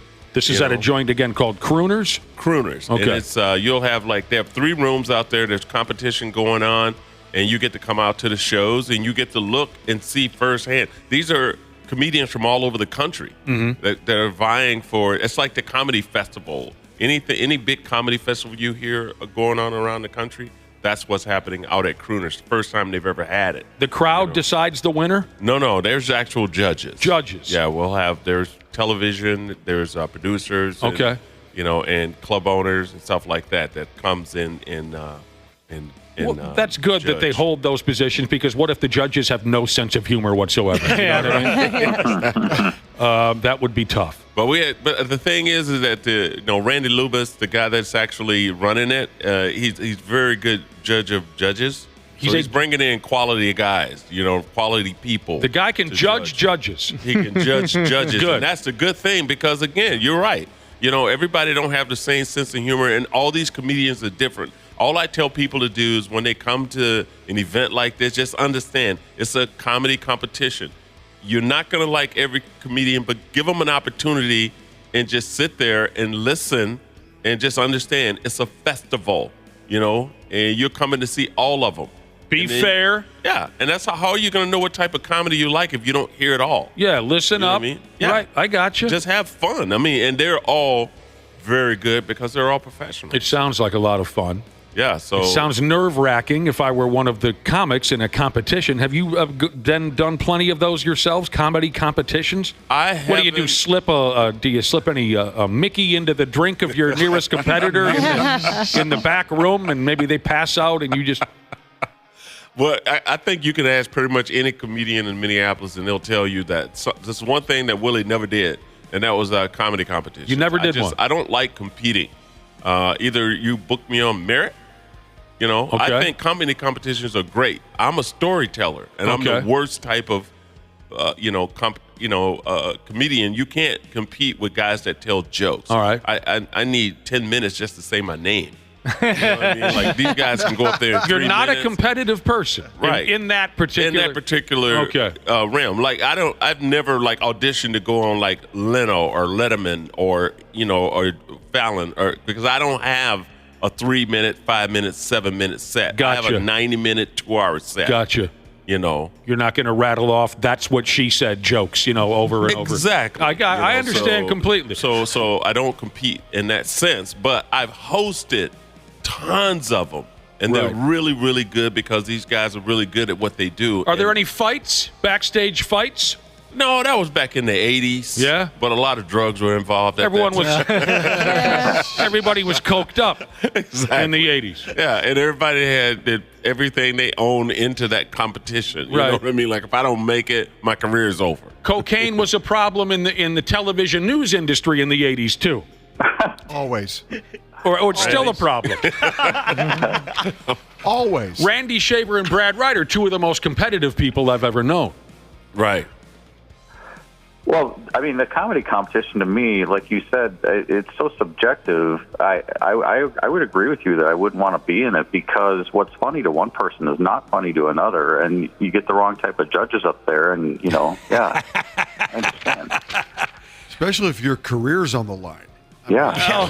Josh and I, poor Josh is sick at home. He's not here today. He's very, very sick. Josh and I were judges once or twice at comedy shows, and there was we felt a lot of pressure, and I didn't, I felt as if, I didn't want to make or break anybody's career. We didn't think of it that way, and it wasn't sold that way when we were asked. I'm just saying it was kind of a tough spot to be in. Well, I think what you understand, most comedy judges are you judge on originality. It's not whether you like them a lot or not. It's 1 through 10. So if you say original material, stage presence, if those things line up, then you score accordingly. Not if I laughed, because that's not for you to decide. Your job is to decide did they hit those marks that are on the and that's you're handed a sheet of paper, right? And you've got to keep your personal out of it. You know what I mean? Yes. And some people will get personal, and that's not the way you judge. You judge based on if it was funny. So like if you say you got Andrew Dice Clay, you got Brian Regan, and then you got Jim Gaffigan, and you look at those guys and say which one of the if you like Andrew Dice Clay, you're probably not going to like Jim Gaffigan's style. Absolutely. Right. I know one specific example of that in this room. Yes, I love Dice, and Jim Gaffigan makes my skin crawl. But anyway. Well, you see what I'm saying? Yes, I do. But you judge them based on what is on the paper in front of you. Exactly. And if you do that, then that's what most judges do. What does everyone think of if there was an open mic amateur comedy night and the competitors, and it was a competition, and it was Randy Shaver versus Brad Ryder? Who's the funnier guy? I think neither one of us. No? I think probably boo us both off. Well, I would give it to Randy just because I feel you have a lot more public speaking experience at being on stage at things like your gala than, say, Brad probably does. That is true. I think you'd be the least intimidated of the two. Yeah. I think I'd be good if I were somebody's sidekick to give like some sidekick. Brad's Robin on stage. Yeah. Like the Andy Richter type? Is that what you're talking about back in the day with Conan? Ed McMahon. Which of the two, Randy or Brad, get desperate and just go with pure filth up there? That's Randy. Definitely not. Randy. I was gonna say Brad. Well, Randy. okay. I think Randy's got a lot of F-bombs left in him. Yep, he does. He's almost out of care. So. We spent half of his gala Sunday night talking about his backside. So there you go. Well, see, Willie, Crooners, folks should check it out. It's going on all week, and you can give us a heads up at the end of the segment again on what's going on. But we got plenty going on. Yeah, it starts tonight. And, okay. I mean, it's a fun time, honestly. Last year we had a great turnout. We had a great winner, and the guy who won last year should have won it. Absolutely, without a doubt. He deserved it. He went all the way through the whole competition, bang after bang after bang. So it's a great opportunity, and you can see me tonight. I think that's the only night I'm going to be able to be there. You're the MC? No, I'm actually going to be opening for the first act tonight, first headliner tonight. All right, good deal. It's always nice to have you in the building, see Willi Myles. Not so funny, I guess, was the result of last night's Twins game, but it wasn't as if anyone was wildly surprised by the Yankees beating them 5-1. It was cool seeing, for Christ's sake, Royce Lewis with the dong. Right. Was it his second at-bat? And 2 walks. A swing and a drive into left center and deep. Back it goes. Deep it goes and gone. I think it was his third. Why are we not surprised? Royce Lewis in his first game back, in his first game at Yankee Stadium, hits a home run, and the Twins are on the board. His third at-bat, you say, Randy Shaver? I think so. Seventh inning. Okay. Oh, God, it was that late in the game. Yeah. Okay. I had it on the television, but there were other things going on, and that's. You had it on the television? Yeah. Wow. The friggin' wife wrangled some kind of a deal where I was able to watch last night's game on fantastic. On television, and then I found out it was on TBS anyway. But it wasn't just a one-night thing. She made it sound like she was doing a big favor for you. Well, she didn't know it either until halfway through the game, and we found out it was on TBS. Oh, wow. But the setup wasn't just for last night. It's for a while now, so I'll be able to watch the games for a while. Well, good. And we all saw it coming. Yankees, Twins, this is just how it plays out. Well, this starting pitcher for the Yankees was excellent. Yeah, Luis Gil was really good, and he's having an all-star season. I think he's won now 7 straight starts. And like I said yesterday when Dick Bramer was on, this Yankees team, their starting rotation has been really good, even without Garrett Cole. And they've got maybe one of the – I know that Holmes didn't pitch last night, but they got one of the better closers in the American League right now in Clay Holmes. So they've got a lot of things going for them. They're healthy. Their everyday lineup is healthy. And when Judge and you have Soto hitting second in that lineup, and he's having a really good year. He's made a world of difference in that lineup for them. They're pretty dang good. They're the best in the American League right now. So, they're tied with Philadelphia for the best record in all of Major League Baseball. They have 43 wins and 19 losses. Here we go again with this. New York has 105 wins and 42 losses. They have a 105 wins and 42 losses record against the Twins since the year 2002. Wow. The only run was the Royce Lewis dong. Carlos Correa struck out all 4 times up at the plate. Tonight, Chris Paddock starts the middle game of the series against Carlos Rodon. Yes, text just came in. Yes, we're aware of this. And please, don't do this to us. Don't try to make a big deal out of this. The Twins, the listener says, did you know that the Twins had Luis Gil in their system and traded him to the Yankees for Jake Cave 6 years ago or whatever? Yes, I'm aware of that, but I'm not going to. Please, let's not turn this into another one of the Minnesotans Minnesota sports fans love the why did we ever get rid of theory. The David Ortiz syndrome. Yes. With Twins. Big time David Ortiz syndrome. Yes. They love, Minnesota sports fans love to start the sentence, why did we ever get rid of? Right. But every team has one of those. Yes. At least I heard, I'm not sure if this is true, that we could have drafted Steph Curry, too. Yeah, right. He wasn't that guy at the time. Right. David Ortiz wasn't that guy at the time. Steph Curry wasn't that guy at the time. We could do this all effing morning long. I would argue, though, that Stephon Curry was that guy. We just were too dumb to take him. Well, he was closer to that guy than David Ortiz. Yes. Oh, Curry. Yeah, all 30 teams could have picked up David Ortiz, and nobody did for about 6 months. So. Well, a lot of people pass on Steph Curry, too. Yeah. He was thought of as too little and skinny, and he played at a small college, and how's he going to make it in the big leagues, please? Yeah, but he had the pedigree, and that was stupid. That was really dumb. It was just dumb. Didn't Triple H have the pedigree, too? He did. Yeah. Lame finishing move, just for the record. The pedigree was always lame. The big story in Major League Baseball yesterday is that a fella got banned for life. Is that real? For life? Wow. I'm not sure. You don't know the story? I'm sorry, I don't. Oh, Brad Ryder. Does anyone really? I thought this was big news. A player from the San Diego Padres named Marcano? Yes. I've never heard of the guy. He's been injured all year long, hasn't played for the Padres yet. He played for the Pirates last year. Tusapita Marcano? And if I mangled the first name, I apologize. But what I understand, someone please tell me I'm correct about this. He's been banned for life. Yeah. Mm-hmm. Yep. For betting on baseball games. Oh, it's a Pete Rose sentence. Yes. The Pete Rose, or some, if you want to go way back, the shoeless Joe Jackson. Sure. And the Chicago Black Sox of 1919, take it whatever direction you like. But, yeah, he's been banned for effing life. 387 baseball bets totaling more than $150,000 in 1 year between last July through November. This is while he was playing for the Pirates. Okay. The Padres go ahead and pick him up. They didn't know that he was involved in this. I mean, it's massive.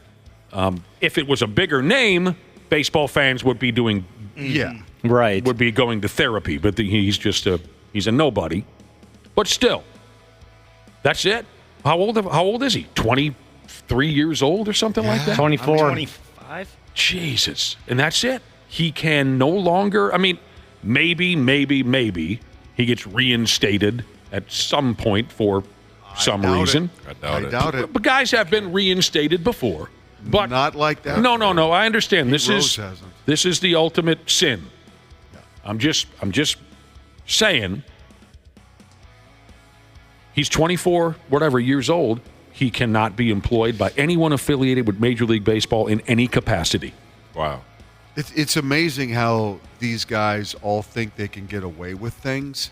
I mean, the interpreter for Ohtani, this guy. I mean, eventually you're either going to say something or you're going to be investigated. Major League Baseball has security that's amazing. You're not going to get away with that stuff. It's just not going to. It's just dumb. I mean, to risk your entire career for that, unless the guy's pretty good at it. Maybe he's good at it. He's not. Maybe he made more money doing that than he did playing. I don't know. Not according to one of our listeners. HVAC. What did you say, Randy Shaver? 357 bets or something? He made. Let's see. The article says he made 387 baseball bets, totaling more than $150,000. Okay. Here, according to HVAC Delivery Jesus, he was not good at it. Okay. This listener says this Marcano kid won only 4% of the bets he made. What? That's almost harder to do than it is to make money. I was going to say, you have to try to only win 4% of the time. So according to HVAC Delivery Jesus, he got banned for being one of the worst bettors of all time. And that's kind of like the interpreter, right? He was terrible, too. He was awful. Yeah, he was terrible. Yeah. Well, he was like doubling down on late night soccer games and stuff. Like he didn't he wasn't trying to go into it with any edge or anything. He just got addicted to gambling. Dude. I question that he only got 4% right. I mean, that's a stat that was thrown at us by a listener. I mean, the brotherhood and sisterhood, they don't lie to us. It depends on what kind of bets you're doing. If you're doing $2 multiple teams, I suppose if you're doing 3 or 4 team parlays or something if you're doing like that. parlays, which obviously pay more than just a single bet, you're probably. I was thinking of it as a straight up bet. You can't. There's no way you can only get 4% right. Okay, no, that's correct. He says according to the New York Times, he wagered $150,000 in total, with $87,000 of that coming on MLB related bets, most of them parlays, and winning just 4.3%. That makes more sense. That's the chasing part. Mm-hmm. You start to lose, and then you start to chase because you're losing. I got to get the money back. Yeah. I can hit this 8-team parlay. Yep. Yeah. I believe we've talked about this before. You're not a gambler in any way, are you, C. Willi Myles? Absolutely not. No, you don't do any of money. that. Yeah, you love money. I hate to lose it. Yeah, me too. I don't get involved really at all either. I used to do a little bit of sports betting, but almost never. But okay, I just don't understand how you how there's so much betting in sports and you expect players not to bet. Well, I just think they do. I really think that when I look at the football games, you got fantasy teams and ESPN are giving out numbers that it's just incredible. You know, I believe the umpires, I think referees, I think they're all gambling. I really think they're all in on it. We got Rudy Gobert here. No, I truly believe they are, man. It's like there's no way that you could just be out there and knowing that that much money is hanging out around you if you just put a little bit of influence on it. Yeah, influence on it. You could really like make your little nest egg. So you think they're all dirty? I don't think they're all dirty, but I just think there's just I think baseball gambling has always been in baseball. I played enough sports to know that people, and been around enough professional athletes to know that they gamble quite a bit. There are some who think there's more. I think there's more of it than people probably think. I know it is, but I also think there's a difference in how you look at it, though. Too. For example, if you're a referee in basketball, but you're playing fantasy football. Mm-hmm. You know what I mean? That's different than betting against the house or doing a parlay on the sport that you're reffing. I mean, there's I guess what I'm saying, there's differing degrees of what that looks like and how it can look. This guy, obviously, this Marcano, is betting baseball. Maybe he's even betting on the teams he's playing with or playing against. I mean, those kind of things, give it a different degree as to how serious it can be. If you're just doing, I've heard Major League Baseball players talk about their fantasy football teams. Right. I mean, if you're doing that, you got to stay away from your direct sport, especially your team. Mm-hmm. Yes. But it's a prelude. I mean, you're eventually going to dip in it because that's the gateway. Well, they got to have some self-control. There's got to be some of them out there. Who you know what, see, Willie, I don't agree with that. I think that fantasy sports is different than going to Vegas and betting a parlay or betting on teams. Yeah. That's it is, I think. It's a different thing. Absolutely. I agree with that 100%, but I've seen people lose friendship over fantasy football, over a draft. True. So let's keep it real. Let's keep it 100. That's true. I mean, like fisticuffs, Randy. No, you've seen fist fights a GM over and a commissioner go after it. Come on, people need to chill out. Somebody punched someone in the mouth over a fantasy football over a draft pick. That's great. That's a sickness right there. Or you knew I was going to draft. We're going to take it to the commission. The commissioner sided with the other guy. I told you that I wanted Emmitt Smith, you bastard. We talked about this in private. We're looking at it all wrong. This kid who got banned for life from Major League Baseball. The listener just sent in, look at it this way. 4% of the time, he won every time. Wearing Sex Panther. But did a basketball player just get kicked out of the NBA for life as well? Yes. I saw that, yeah. Mm-hmm. Yes. What was his name again? A Detroit Piston, am I correct? I know his brother bounced around a little bit. I thought he played for the Raptors, too. Raptors, that's it. Jonte Raptors. Porter. That's it. Yeah. Raptors, Jonte, his brother is the other Porter, played for the Nuggets. Right. Oh, God, yeah, I mean, although I think it's obviously, in the grand scheme of things, sports is embracing gambling. They've got FanDuel and all that. That's exactly what I'm talking about. Because the money is there. Right. Yeah. And this has come about in the last couple of years. And because of that, the league is keeping a closer eye on guys. And absolutely. The security inside the league with players and all of that is really ramped up. You can't take a whiz without them following you in there to make sure you're not on your phone making a bet, But who's keeping an eye on the NFL? Well, I don't know. Are they? They're the one in bed with all these people. Well, they all are. That's what I mean. Yeah. They're making their cut. It's amazing the evolution of how professional sports has evolved into being a partner with these gambling sites. It really is amazing. That's why I think it really has just happened in the last decade too. Absolutely. I mean, they absolutely, and for the right reasons, wanted nothing to do with anything. Absolutely. And now because of fantasy sports really more than anything else, because as you talked about the gateway, the fantasy sports was the gateway to allow sports betting to become what it is. So it's crazy. Looking at Vegas, I mean, now they're getting all these major league teams. Exactly. Which is awesome. They've got one major league team. Well, two. They've got the Golden Showers. They've got the Raiders. But they also are getting the A's. So you can't call them all major league, really. Wow. That's not true. I feel bad for the A's. I'm joking. The NBA will be there within 10 years too. Oh, of course. I think it's going to be less than that. Yep. I don't think it'll take that long. But baseball has been around for so long. And, times have changed. And, I mean, we're talking hundreds of years. So it's kind of interesting reading why other players were banned and some were reinstated. I mean, you go back to the 1800s and whatnot. Some of this stuff is pretty funny. Several players were banned from Major League Baseball way back in the day after holding out for higher pay. Which is a daily occurrence now in major sports. Sure. Another player was banned for selling stolen cars. So we're a little further past the 1800s now.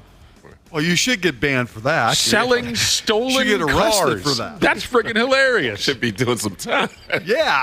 Drugs, of course. Yes. I mean, some of this stuff is crazy. And especially the verbiage, back in the day. There were players who were banned from baseball for conspiring to lose. Yeah, well, I was just reading this article yesterday on the Mavericks and how they last year tanked the last couple of games in order to keep their draft choice, which is what they took Derek Lively with. And obviously that's made a world of difference for their team. They're in the Western Final, thanks to Derek Lively. But the article was so good about how they made the decision to tank, how they went about it. The NBA fined them almost $1 million, told them that they, hurt the integrity of the league by what they did.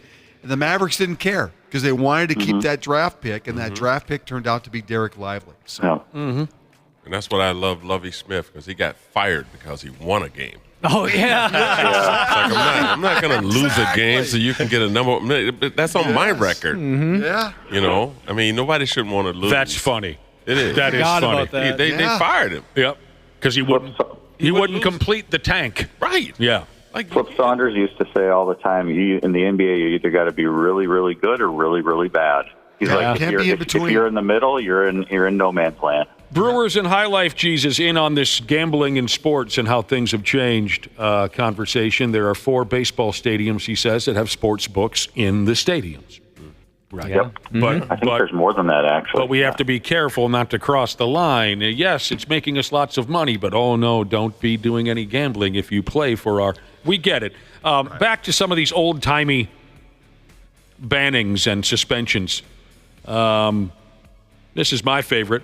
By the way, the guy who was suspended for selling stolen cars was named Benny Koff, and he played in the big leagues in 1921. Wow. So he was selling stolen Model Ts and things like that. Boosting Model Ts. You'd have to crank them up. Yeah. And the horses that draw the carriages. Yeah. How about old Shufflin' Phil Douglas?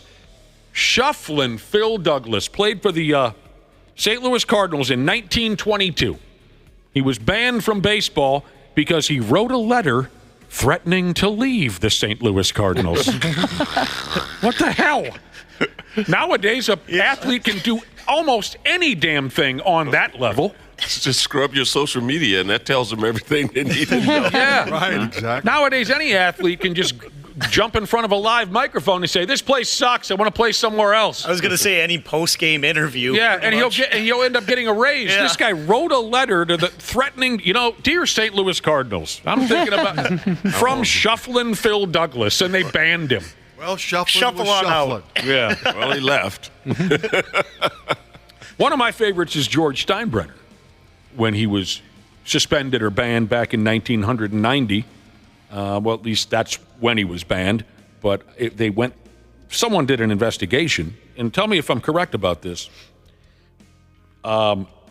He hired someone to dig up dirt on Dave Winfield.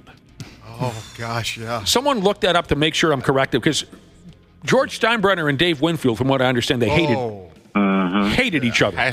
Contract. It was all about money.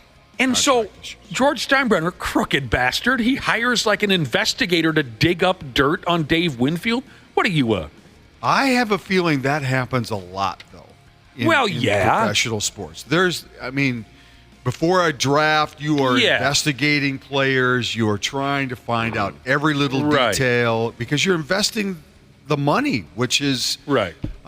Think about the money that's invested in. You're right about that, but in this case, Dave Winfield was already an established all-star. Yeah, you're right. You might also throw out things about a player because a team ahead of you might like him, right? And then so that team might not draft him. Yeah, so you can draft him. I've heard of that. I've actually heard of that before. Yeah, you could call the other team in the draft and say, "Yeah, I hear this guy, drinks Listerine on the sidewalk on the weekends." But what? Deshaun Watson.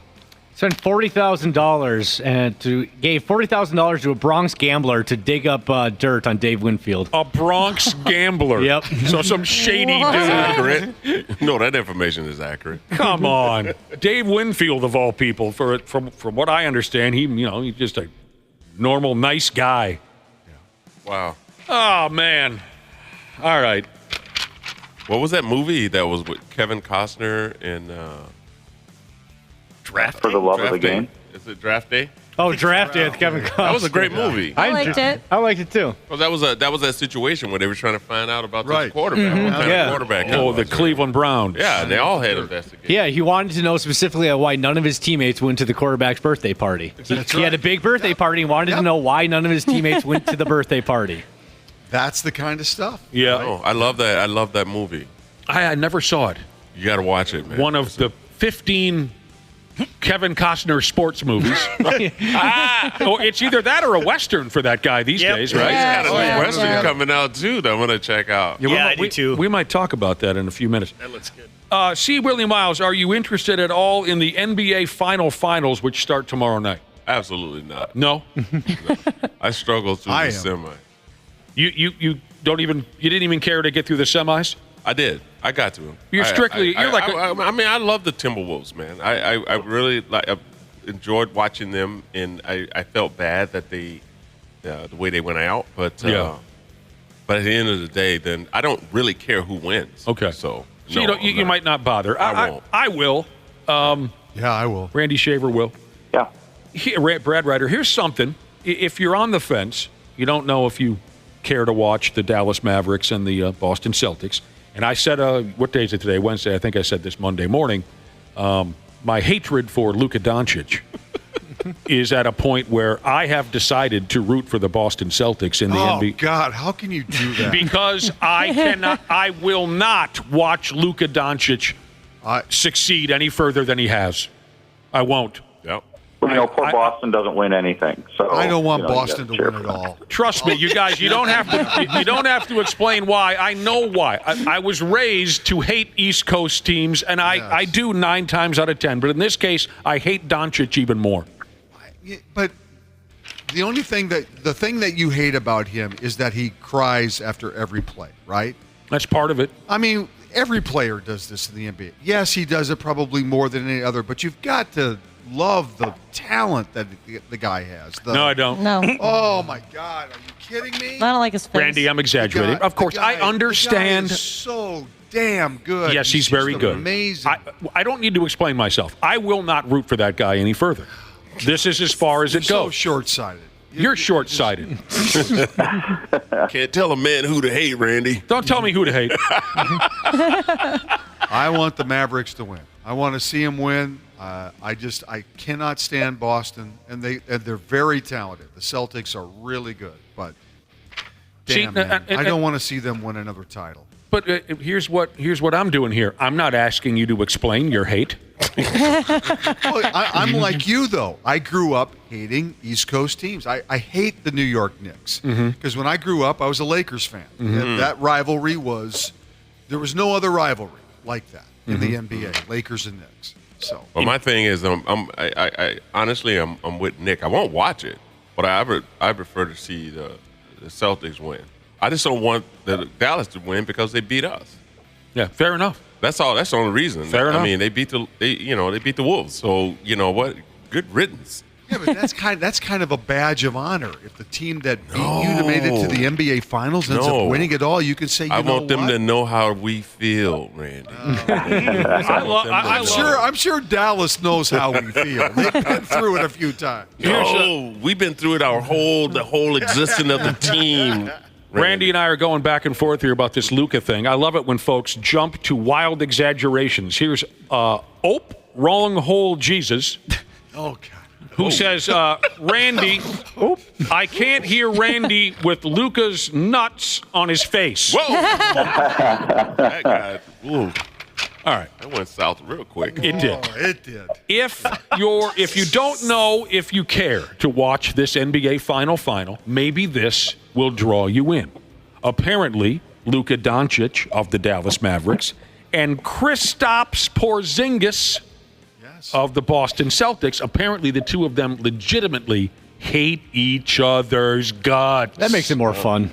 And not only that, but when Irving goes back to Boston, they are going to boo the hell out of him. Oh, yeah. I hate Kyrie Irving for the time that he played there, and he was not very good. I don't even recall that he played there. Yeah. Oh, yeah. Oh. He did for a hot minute, yeah. Oh, yep. Was it like a late season free agent thing? No, a couple of years. Yeah, I don't have any memory of him being. It was just a bad mix for the team. That's all it was. I mean, it was the chemistry was. Oh, wait a minute! You said Boston. Yeah. Yeah, you meant Dallas. No.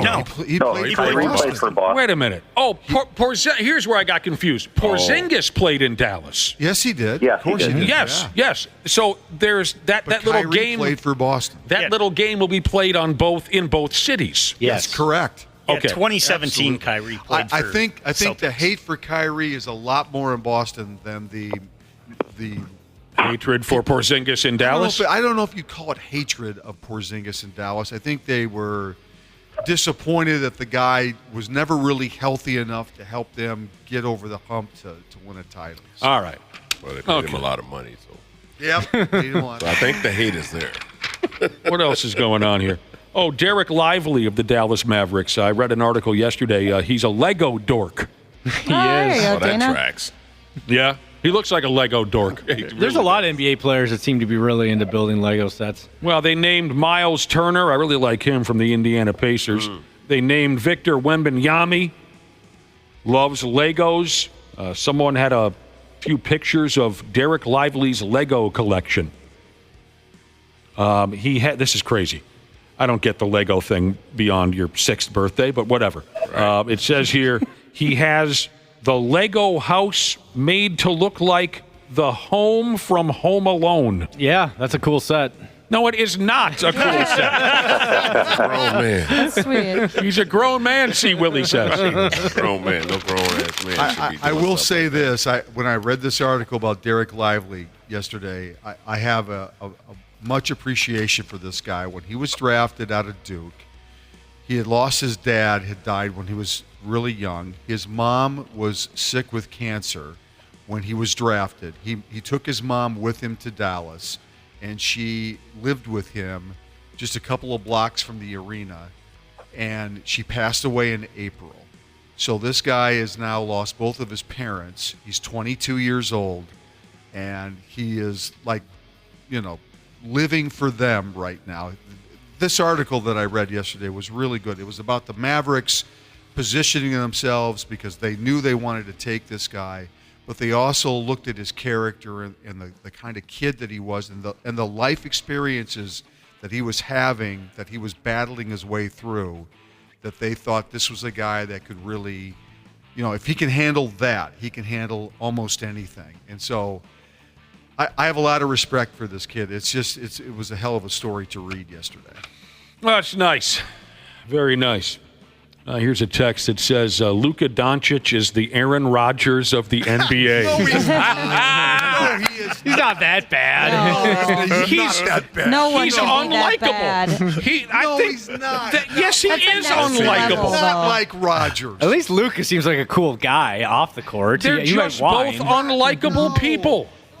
Disagree. You're looking at it in too broad of a comparison. Rodgers is so cringy. He's just. Yeah. You just hate him because he's a Packer. Yeah, no, it's not even that. No, it's his whole personality. Where the hell does he play now? I don't even remember. The Jets.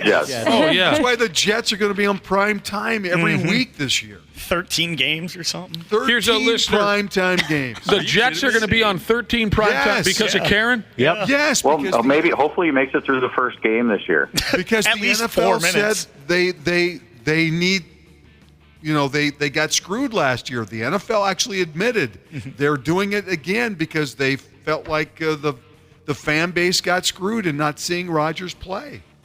I don't know who they interviewed, but Well, the team is in New York too. That has something to do with it. Sure, it does. we didn't have enough time to God, boo him. Luka is not like Aaron Rodgers. And then they had all that build-up with Rodgers, too, with I know. Hard Knocks and everything, too, before the season. So it's getting you excited, kind of. Oh, here we go. You're going to be so sick of the Jets by the time the football season's over. It's gonna be Mario is sick of him. I want to see Nick's attitude on Luka Doncic after he wins maybe 2 or 3 NBA championships. You want to see my attitude on him? Yeah, if you don't like him now, then I should prepare for great misery. Right. Well, here's okay. Speaking of Luka, I can't stand the guy. Part of the reason why I can't stand him is his constant crying. You know what really aggravates me? When he laughs. When a foul gets called against his team, Right. he laughs because it's just so ridiculous. I know everything. You guys know nothing. It's funny how you know nothing. I hate that part, the laughing. That's when you know you're dealing with a true arrogant douchebag, when they laugh at things going on around them. Because it's just so ridiculous, right? All right, here's Park and Rec Jesus. He says, oh, my God, Cat, Karl Anthony Towns, cries after every play. Yep. Yes. And let me finish my sentence. I'm well aware of that. We've had this conversation. Right. We've compared Karl and Luka before. That's true, Park and Rec Jesus. And I wouldn't root for Karl in the NBA Finals either unless he was playing for the Timberwolves. Yeah, right. I wouldn't. But he's not the only one that cried. I mean, No, of course that's not. why I defended him so much, because I'm like, have you not watched the NBA game? Right. Have you not watched Dallas? But Do don't you make not it watch the Nuggets. Don't make it seem like, I don't understand that. Right. If Karl was playing for the Dallas Mavericks, I wouldn't root for him either for the very same reason. He's your guy. He's on your team. You want him to cry. If he gets a foul, that's a point for us. Exactly. Why would you root against that? All right, more Wolves stuff here real quick. Tim Connolly, the guy making all the personnel decisions over there for the Timberwolves, he's sticking around for at least one more season. Mm-hmm. Okay, that's good. Don't lose. he's waiting out the ownership battle. That's what they say here. Yep.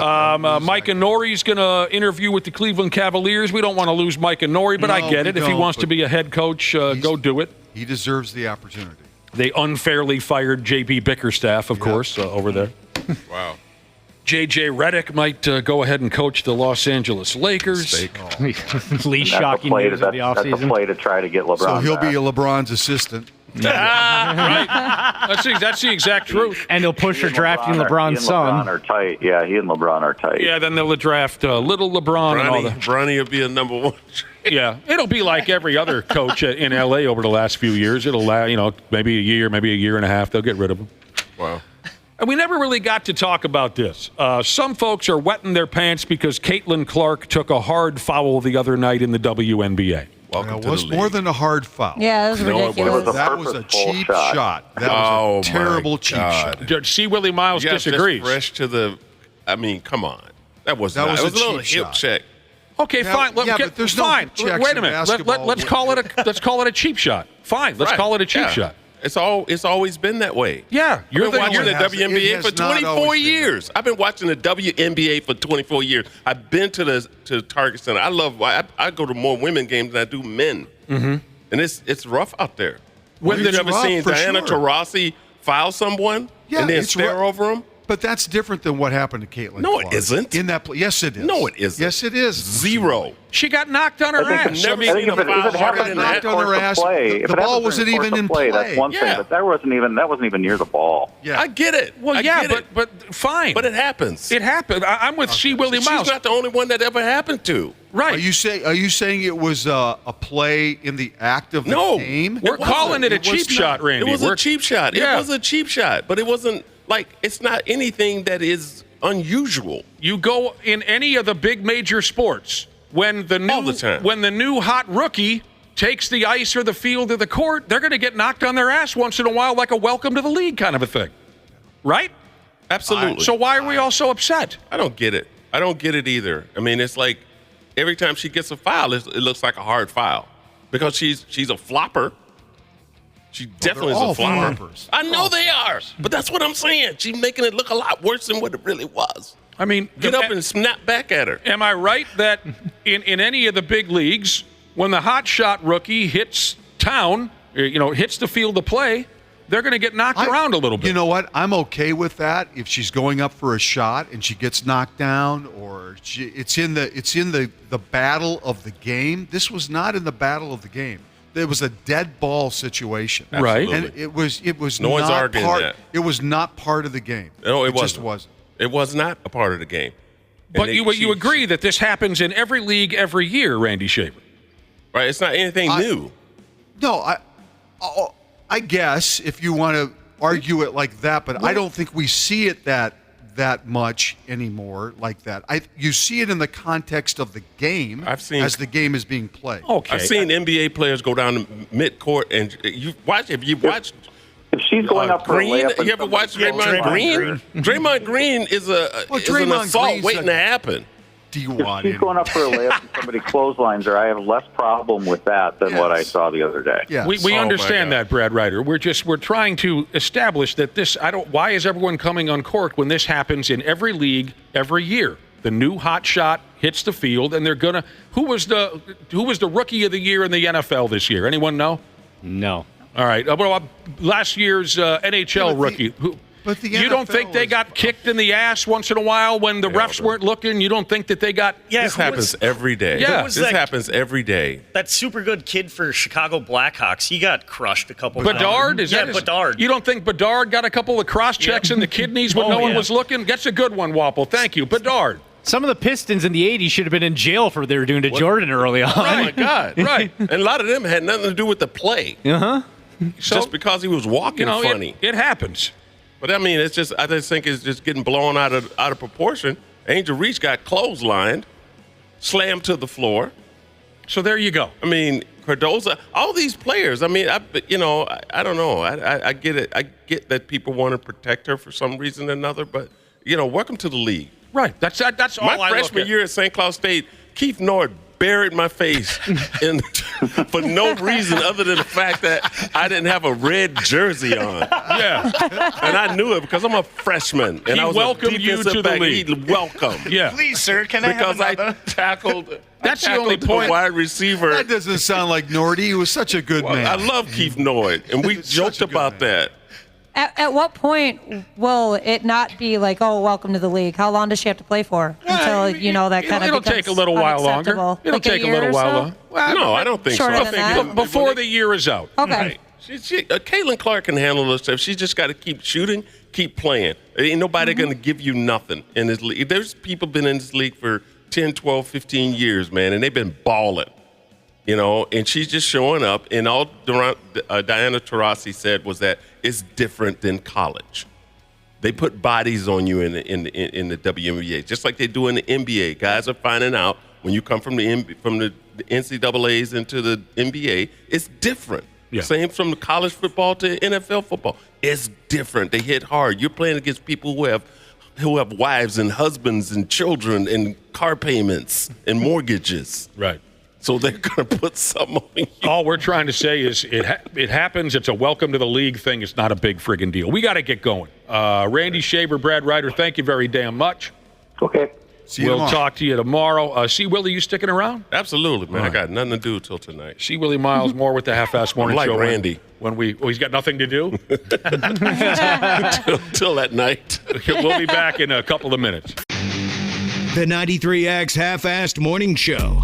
Are you ready to beat the heat this summer? Standard Heating and Air Conditioning is here to help you say goodbye to sweltering heat and hello to ultimate comfort. Ashley, what specials do they have going on this month? It is fun, sun, and savings time at Standard Heating and Air with incredible savings on AC units, heat pumps, and combo deals this month to ensure your air quality is up to snuff this summer. Go to standardheating.com for more info or to schedule your appointment today.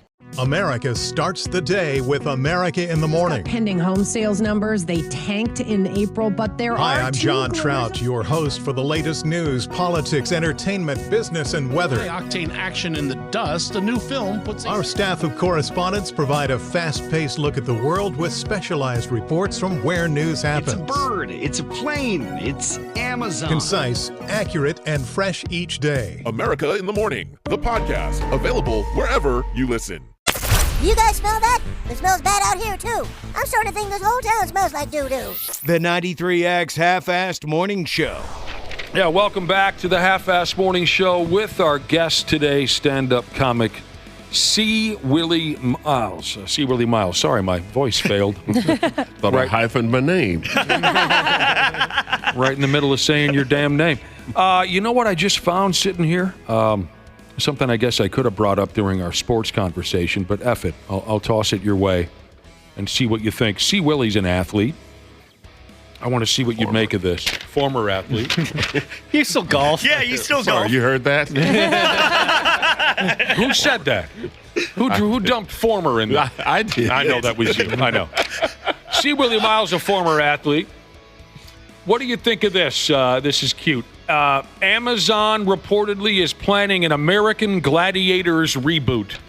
Now, this has happened like 3 or 4 times, and it didn't go anywhere. Mm-hmm. Do you remember the show American Gladiators? Right, absolutely, I do. When you were in your prime, how do you think you would have fared on American? They're shooting the tennis balls at you. You have to try to dunk a ball in a basket while they're beating you to death with batons or something. How do you think you would have fared on American Gladiators? I wouldn't have. You wouldn't have? No. That's punishment. That's just too much work. I was a defensive back, man. I did the hitting. I don't like getting hit.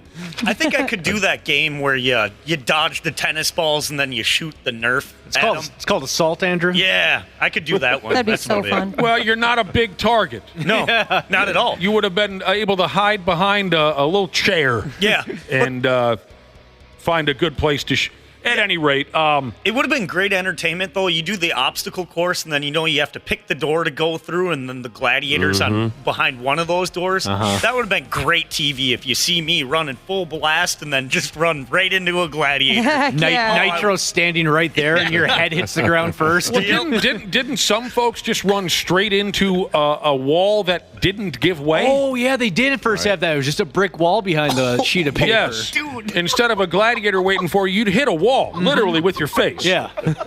Some of it was entertaining. I wasn't a big fan. I like the documentaries they've made here recently. Right, I did. Yeah, those are good. Those was good. Weren't we joking? We were joking around earlier about how what were we saying? Major League Baseball in the 80s was all coke-fueled madness. You want to talk about coke-fueled madness, dude? Back when they were making this friggin' television show in the 80s. If you weren't taking coke, you were taking steroids. It was just watch the documentaries. So I guess look for that.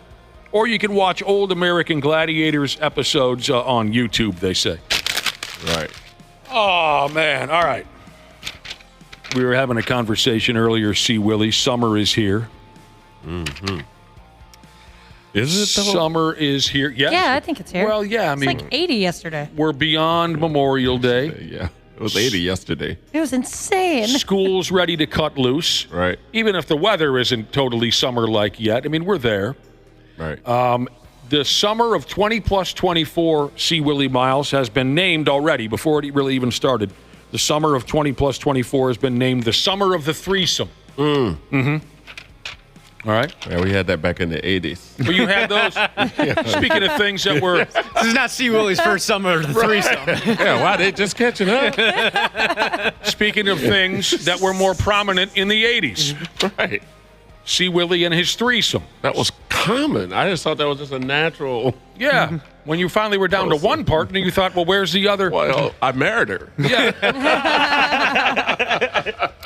Well, the reason they're calling the summer of 20 plus 24 the summer of the threesome is because of a new movie called Challengers. There is a devil's three-way in the movie, and the word is it's opened up all kinds of conversation on social media about threesomes. Are they good? Are they bad? How do you get involved in one? So, if you want, go to social media. You'll probably find an argument going on about threesomes. Speaking of summer and summer movies, what I have here, I can't remember the last time we had a full-on, full-blown conversation about movies. Yeah, I love talking It's been a while. movies. The top 10 most anticipated movies for the summer of 20 plus 24, okay? Do you get out and see motion pictures, Willie, or are you too busy? No, I that's what I do when I'm on the road. You know, the afternoons, I'll go grab a matinee. Okay. That's what I do. I mean, I'm not a closeted guy where I sit around in my hotel room and just, with the drawn shades or nothing like that. No, I get out, walk through the mall. That's where I get my material from. Yeah, I was going to say, I imagine going out and seeing a movie or going out in public could give you some fresh material. Oh, absolutely. Summer movies, they say this is the high stakes, time of year for the movie industry. The most expensive movies are released in the hopes of bringing in the biggest returns in the summer. The more expensive movies are released in the summer because more folks are kids, I guess, running around. They've got time to go see a flick. Okay. Here are the 10 most anticipated films of the upcoming season. And see, Willie, be thinking about maybe your 2 favorite movies ever. And you can dump that on us whenever you like. Your 2 favorite movies ever. Sure. All right, 10 most anticipated films of the upcoming summer season. It says here it's a mix of movies that look like they might actually be good and others that are probably going to be huge at the box office, whether they're good or not. Oh, all right. That's every summer, right? Yep. Mm-hmm. All right. Number 10, no particular order, a movie called Ezra. Ezra. They call it a heartwarming comedy starring Robert De Niro and Whoopi Goldberg. Oh, heck wow. yeah. Wow. Okay. Look for that one. Ezra, Robert De Niro, one of my favorites of all time. Absolutely. I do love Robert De Niro movies. Bad Boys 4, Ride or Die. This looks fun. Super pumped for that. That's one of those mindless ones where you just go and enjoy it, especially the 2 leads. They're so funny together. You know, it's not going to, change your life, but you're going to have a good couple hours in the movie theater with this one. A lot of good editing going to be going on in that movie. Great editing? Great editing. I don't, that's not how I wanted to say that. I am disappointed in myself because I have not seen even the 3rd edition. Oh. Jeez. Missing out. Josh and I talked a big game about how we were going to run out and see Bad Boys 3. What was it called again? Bad Forever? Bad Boys for Life? Bad Boys for Life. Yes. Like that. I never saw it. I'm disappointed in myself because I love Martin Lawrence. I do. It says here now in this article about the top summer movies, Bad Boys for Ride or Die, they say Will Smith's career died after he bitch-slapped Chris Rock's jaw loose at the Oscars a few years ago. Right. Might be why he's doing this movie. Because he wants to repair his image? Yeah, and probably, it's a good payday, no doubt about it. A friend of mine, we just had this conversation recently because we were talking about the Bad Boys movie series. A friend of mine says he refuses to go see anything by Will Smith ever again. That's how ridiculous he found that whole slapping incident. Rock? A friend, what's that? Oh, a friend of yours. A friend of mine, yes, said he refuses to see any Will Smith movie ever again because of what he did to Chris Rock. It's a little extreme. So he took that personal. He did. Yes, yeah, I guess so. But he'll watch it on TV at home. He just won't go pay to see it. That's a good question. I didn't get into specifics. But, I mean, I think Man's got good movies. Yeah. Does he? I don't know. I think totally differently of Will Smith now. I do, after what he did to Chris Rock. That was insane. Yeah, it was. Who the hell does he think he is? I think that's probably more why my friend is so upset. Who the hell did he think he was in that moment? That's kind of insane. And I think my friend doesn't want to give him any more money. Right. So, I mean, I'm not in that state of mind, but I'm just saying, I do think completely differently of the guy.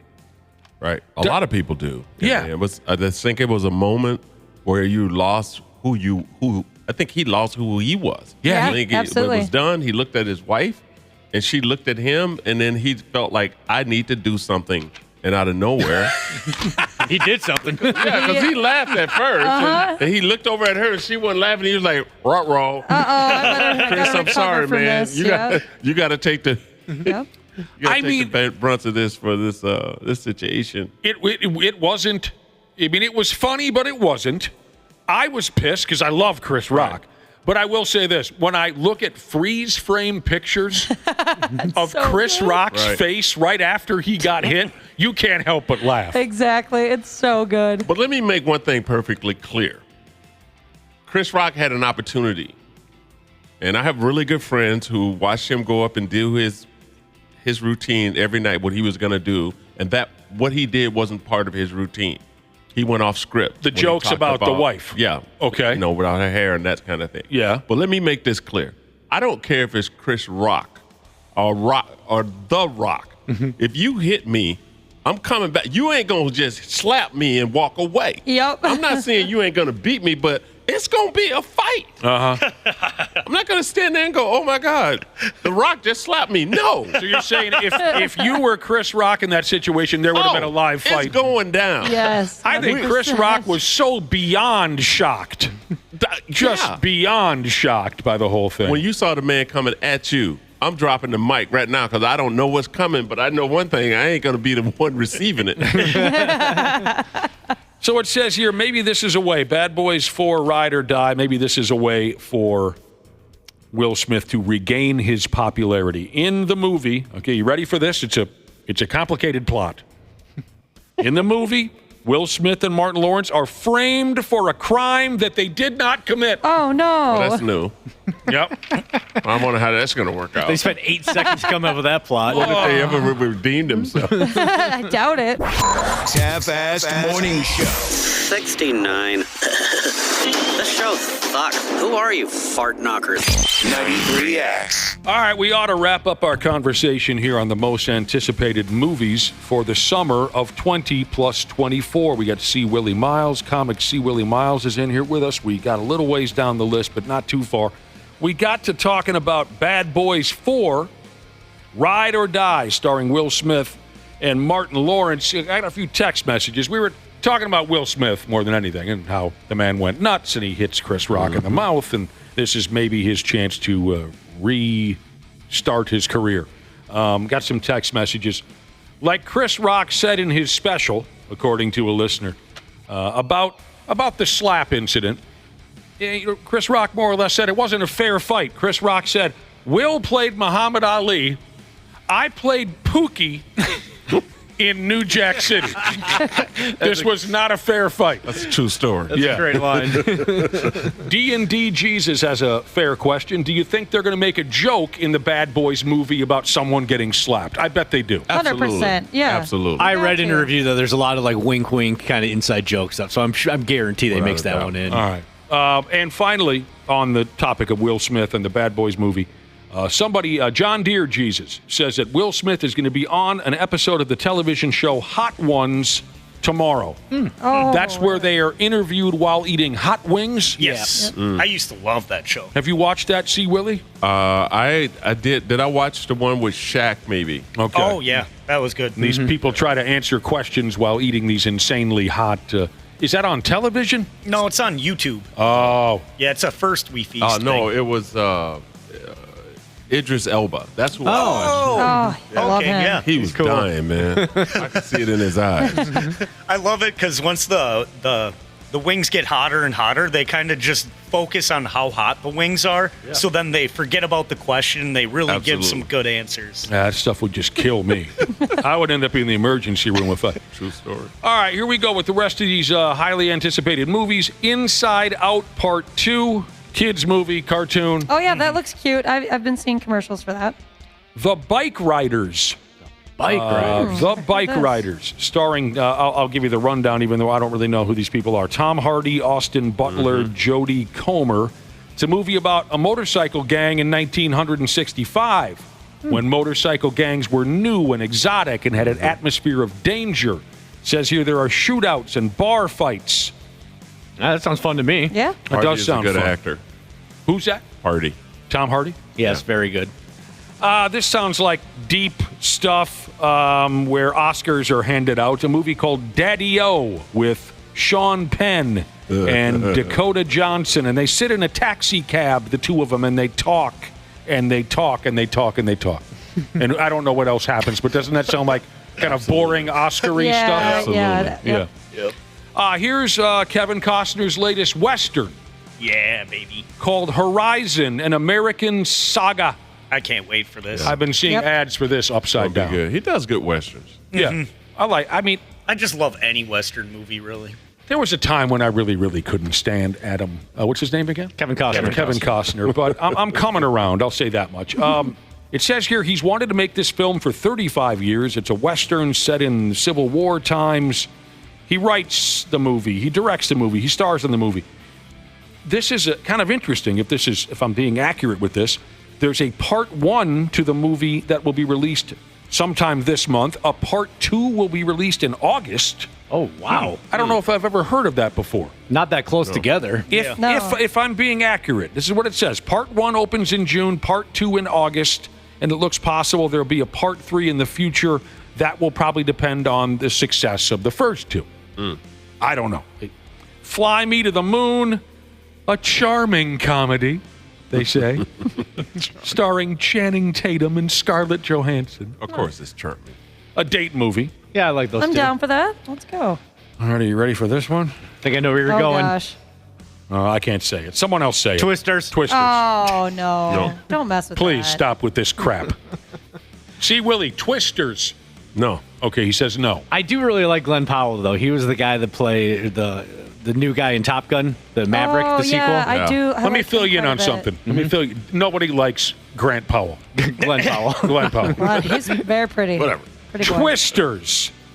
See, you can tell it's a sequel because they added an S to the end. Well, but it's not a sequel. It's not a sequel. It's a re-imaging, Dana. It's a re-imaging of the horrible 1996 Twister movie with some guy and other people. I forgot who was it? Who was the main guy? Oh, God, I'm blanking on his name. Oh, Dennis Quaid. I hate this stuff so much.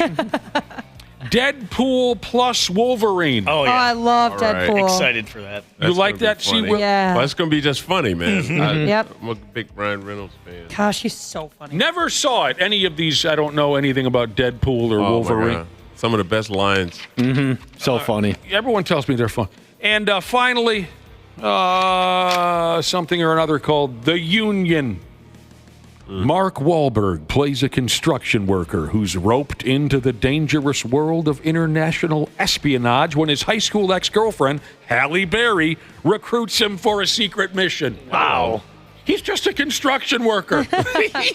But now he's in the international espionage. My God. That's he's crazy. a fish out of water. I bet he makes some terrible mistakes. That movie, because it sounds like they picked names and plot lines out of a hat and just kind of put them all up on a board and like, all right, here we go. Let's call it the Union. Halle Berry asked him to be a +1. I guarantee you that's how it works. Yeah. She's a spy, but he doesn't know it. Oh. I can see it. I bet a lot of I can see it. video game nerds like me are really excited for Borderlands too. Tell me about Borderlands. It comes out in August. It's a remake of a video game. It's in outer space. It's going to be really funny, I guess. Wait a minute. It's got Kevin Hart, Jack Black, Jamie Lee Curtis. Kate Sorry, I Blanchett. blew up. Okay, video game dorks want to watch what again? Borderlands. It wasn't Dennis Quaid. It was Bill Paxton. In Twister. Sorry. Right. The late Bill Paxton. I'm sorry I blew up. Why didn't anybody correct me on that? I had no idea who it was. I figured the longer we talked about Twister, the more possible is you had a heart attack, and I just thought it'd be best if we moved on. That movie's so bad. Jodie Foster. Jodie Foster. Oh, no, it wasn't. It Helen was Hunt. Helen Hunt. Yeah, I'm saying I didn't say nothing because that's what I was thinking within it, and that's wrong. I just like Jodie. Bill Paxton was a great actor. He was. Right. I wish he wasn't associated with that stupid tornado movie. Bill Paxton was great. I mean, he was. Yeah. You ever watch A Simple Plan? Oh, that's a great movie. Oh my God, that was a great movie. Ooh, that'll bum you out, but I loved it. Mm-hmm. Yep. I love dark movies. I do. I love sad endings, and that's what A Simple Plan had. And he's one of the greatest guests we've ever had on this morning show. Is that right? Yeah. Oh, cool. If Josh were here and able to speak, he'd tell you that we had him on. I think he was promoting A Simple Plan. We had him on the air all those years ago. That was a great movie. Oh, he was so much fun. He imitated Chet from Weird Science for us. And we felt like dicks asking him in the first place. Will you do Chet? You know, what a couple of rookies we were, right? But he did, and he was great. All right. Speaking of funny people, see Willi Myles. Thank you very much. Absolutely, man. Real quick, what's going on this week? All right, so we got the comedy festival going on at Loons on the Lake, which is at Crooner's Nightclub, Supper Club. Coming out, check us out. It starts tonight. We got 8 comedians going up this evening, vying for $10,000. Dude. It goes all week. And tonight on stage, I'm going to be working with Maureen Langan. She's the headliner tonight, and I'll be working with her tonight. And then on Thursday night, you got Jamie Kennedy. On Friday night, you got Quinn Dale. And then on Saturday night, you have Don McMillan. That show is already sold out. So there's tickets still available for Thursdays and then Friday's second show for the contest, and then tomorrow, and then tonight. So Outstanding. please call and get your tickets now, and hopefully we'll see it. It's the second annual. So Jamie Kennedy, dude, B-Rad. Yeah. From Malibu's Most Wanted. Exactly. He's there Thursday night. He was there last year, too. One of my favorite documentaries ever. Malabute. Right. You know what I'm saying. Thank you, C. Willi Myles. Absolutely. Thanks for having me. Get us out of here, Wapple. 93X. The 93X Half-Ass Morning Show podcast is sponsored by Standard Heating and Air Conditioning. New episodes drop each weekday. If your podcast platform has ratings, go ahead and give us 5 stars and maybe give our enemies 1. Thanks, and here's a word from our sponsor. It is fun, sun, and savings time at Standard Heating and Air with incredible savings on AC units, heat pumps, and combo deals this month to ensure your air quality is up to snuff this summer. Go to standardheating.com for more info or to schedule your appointment today.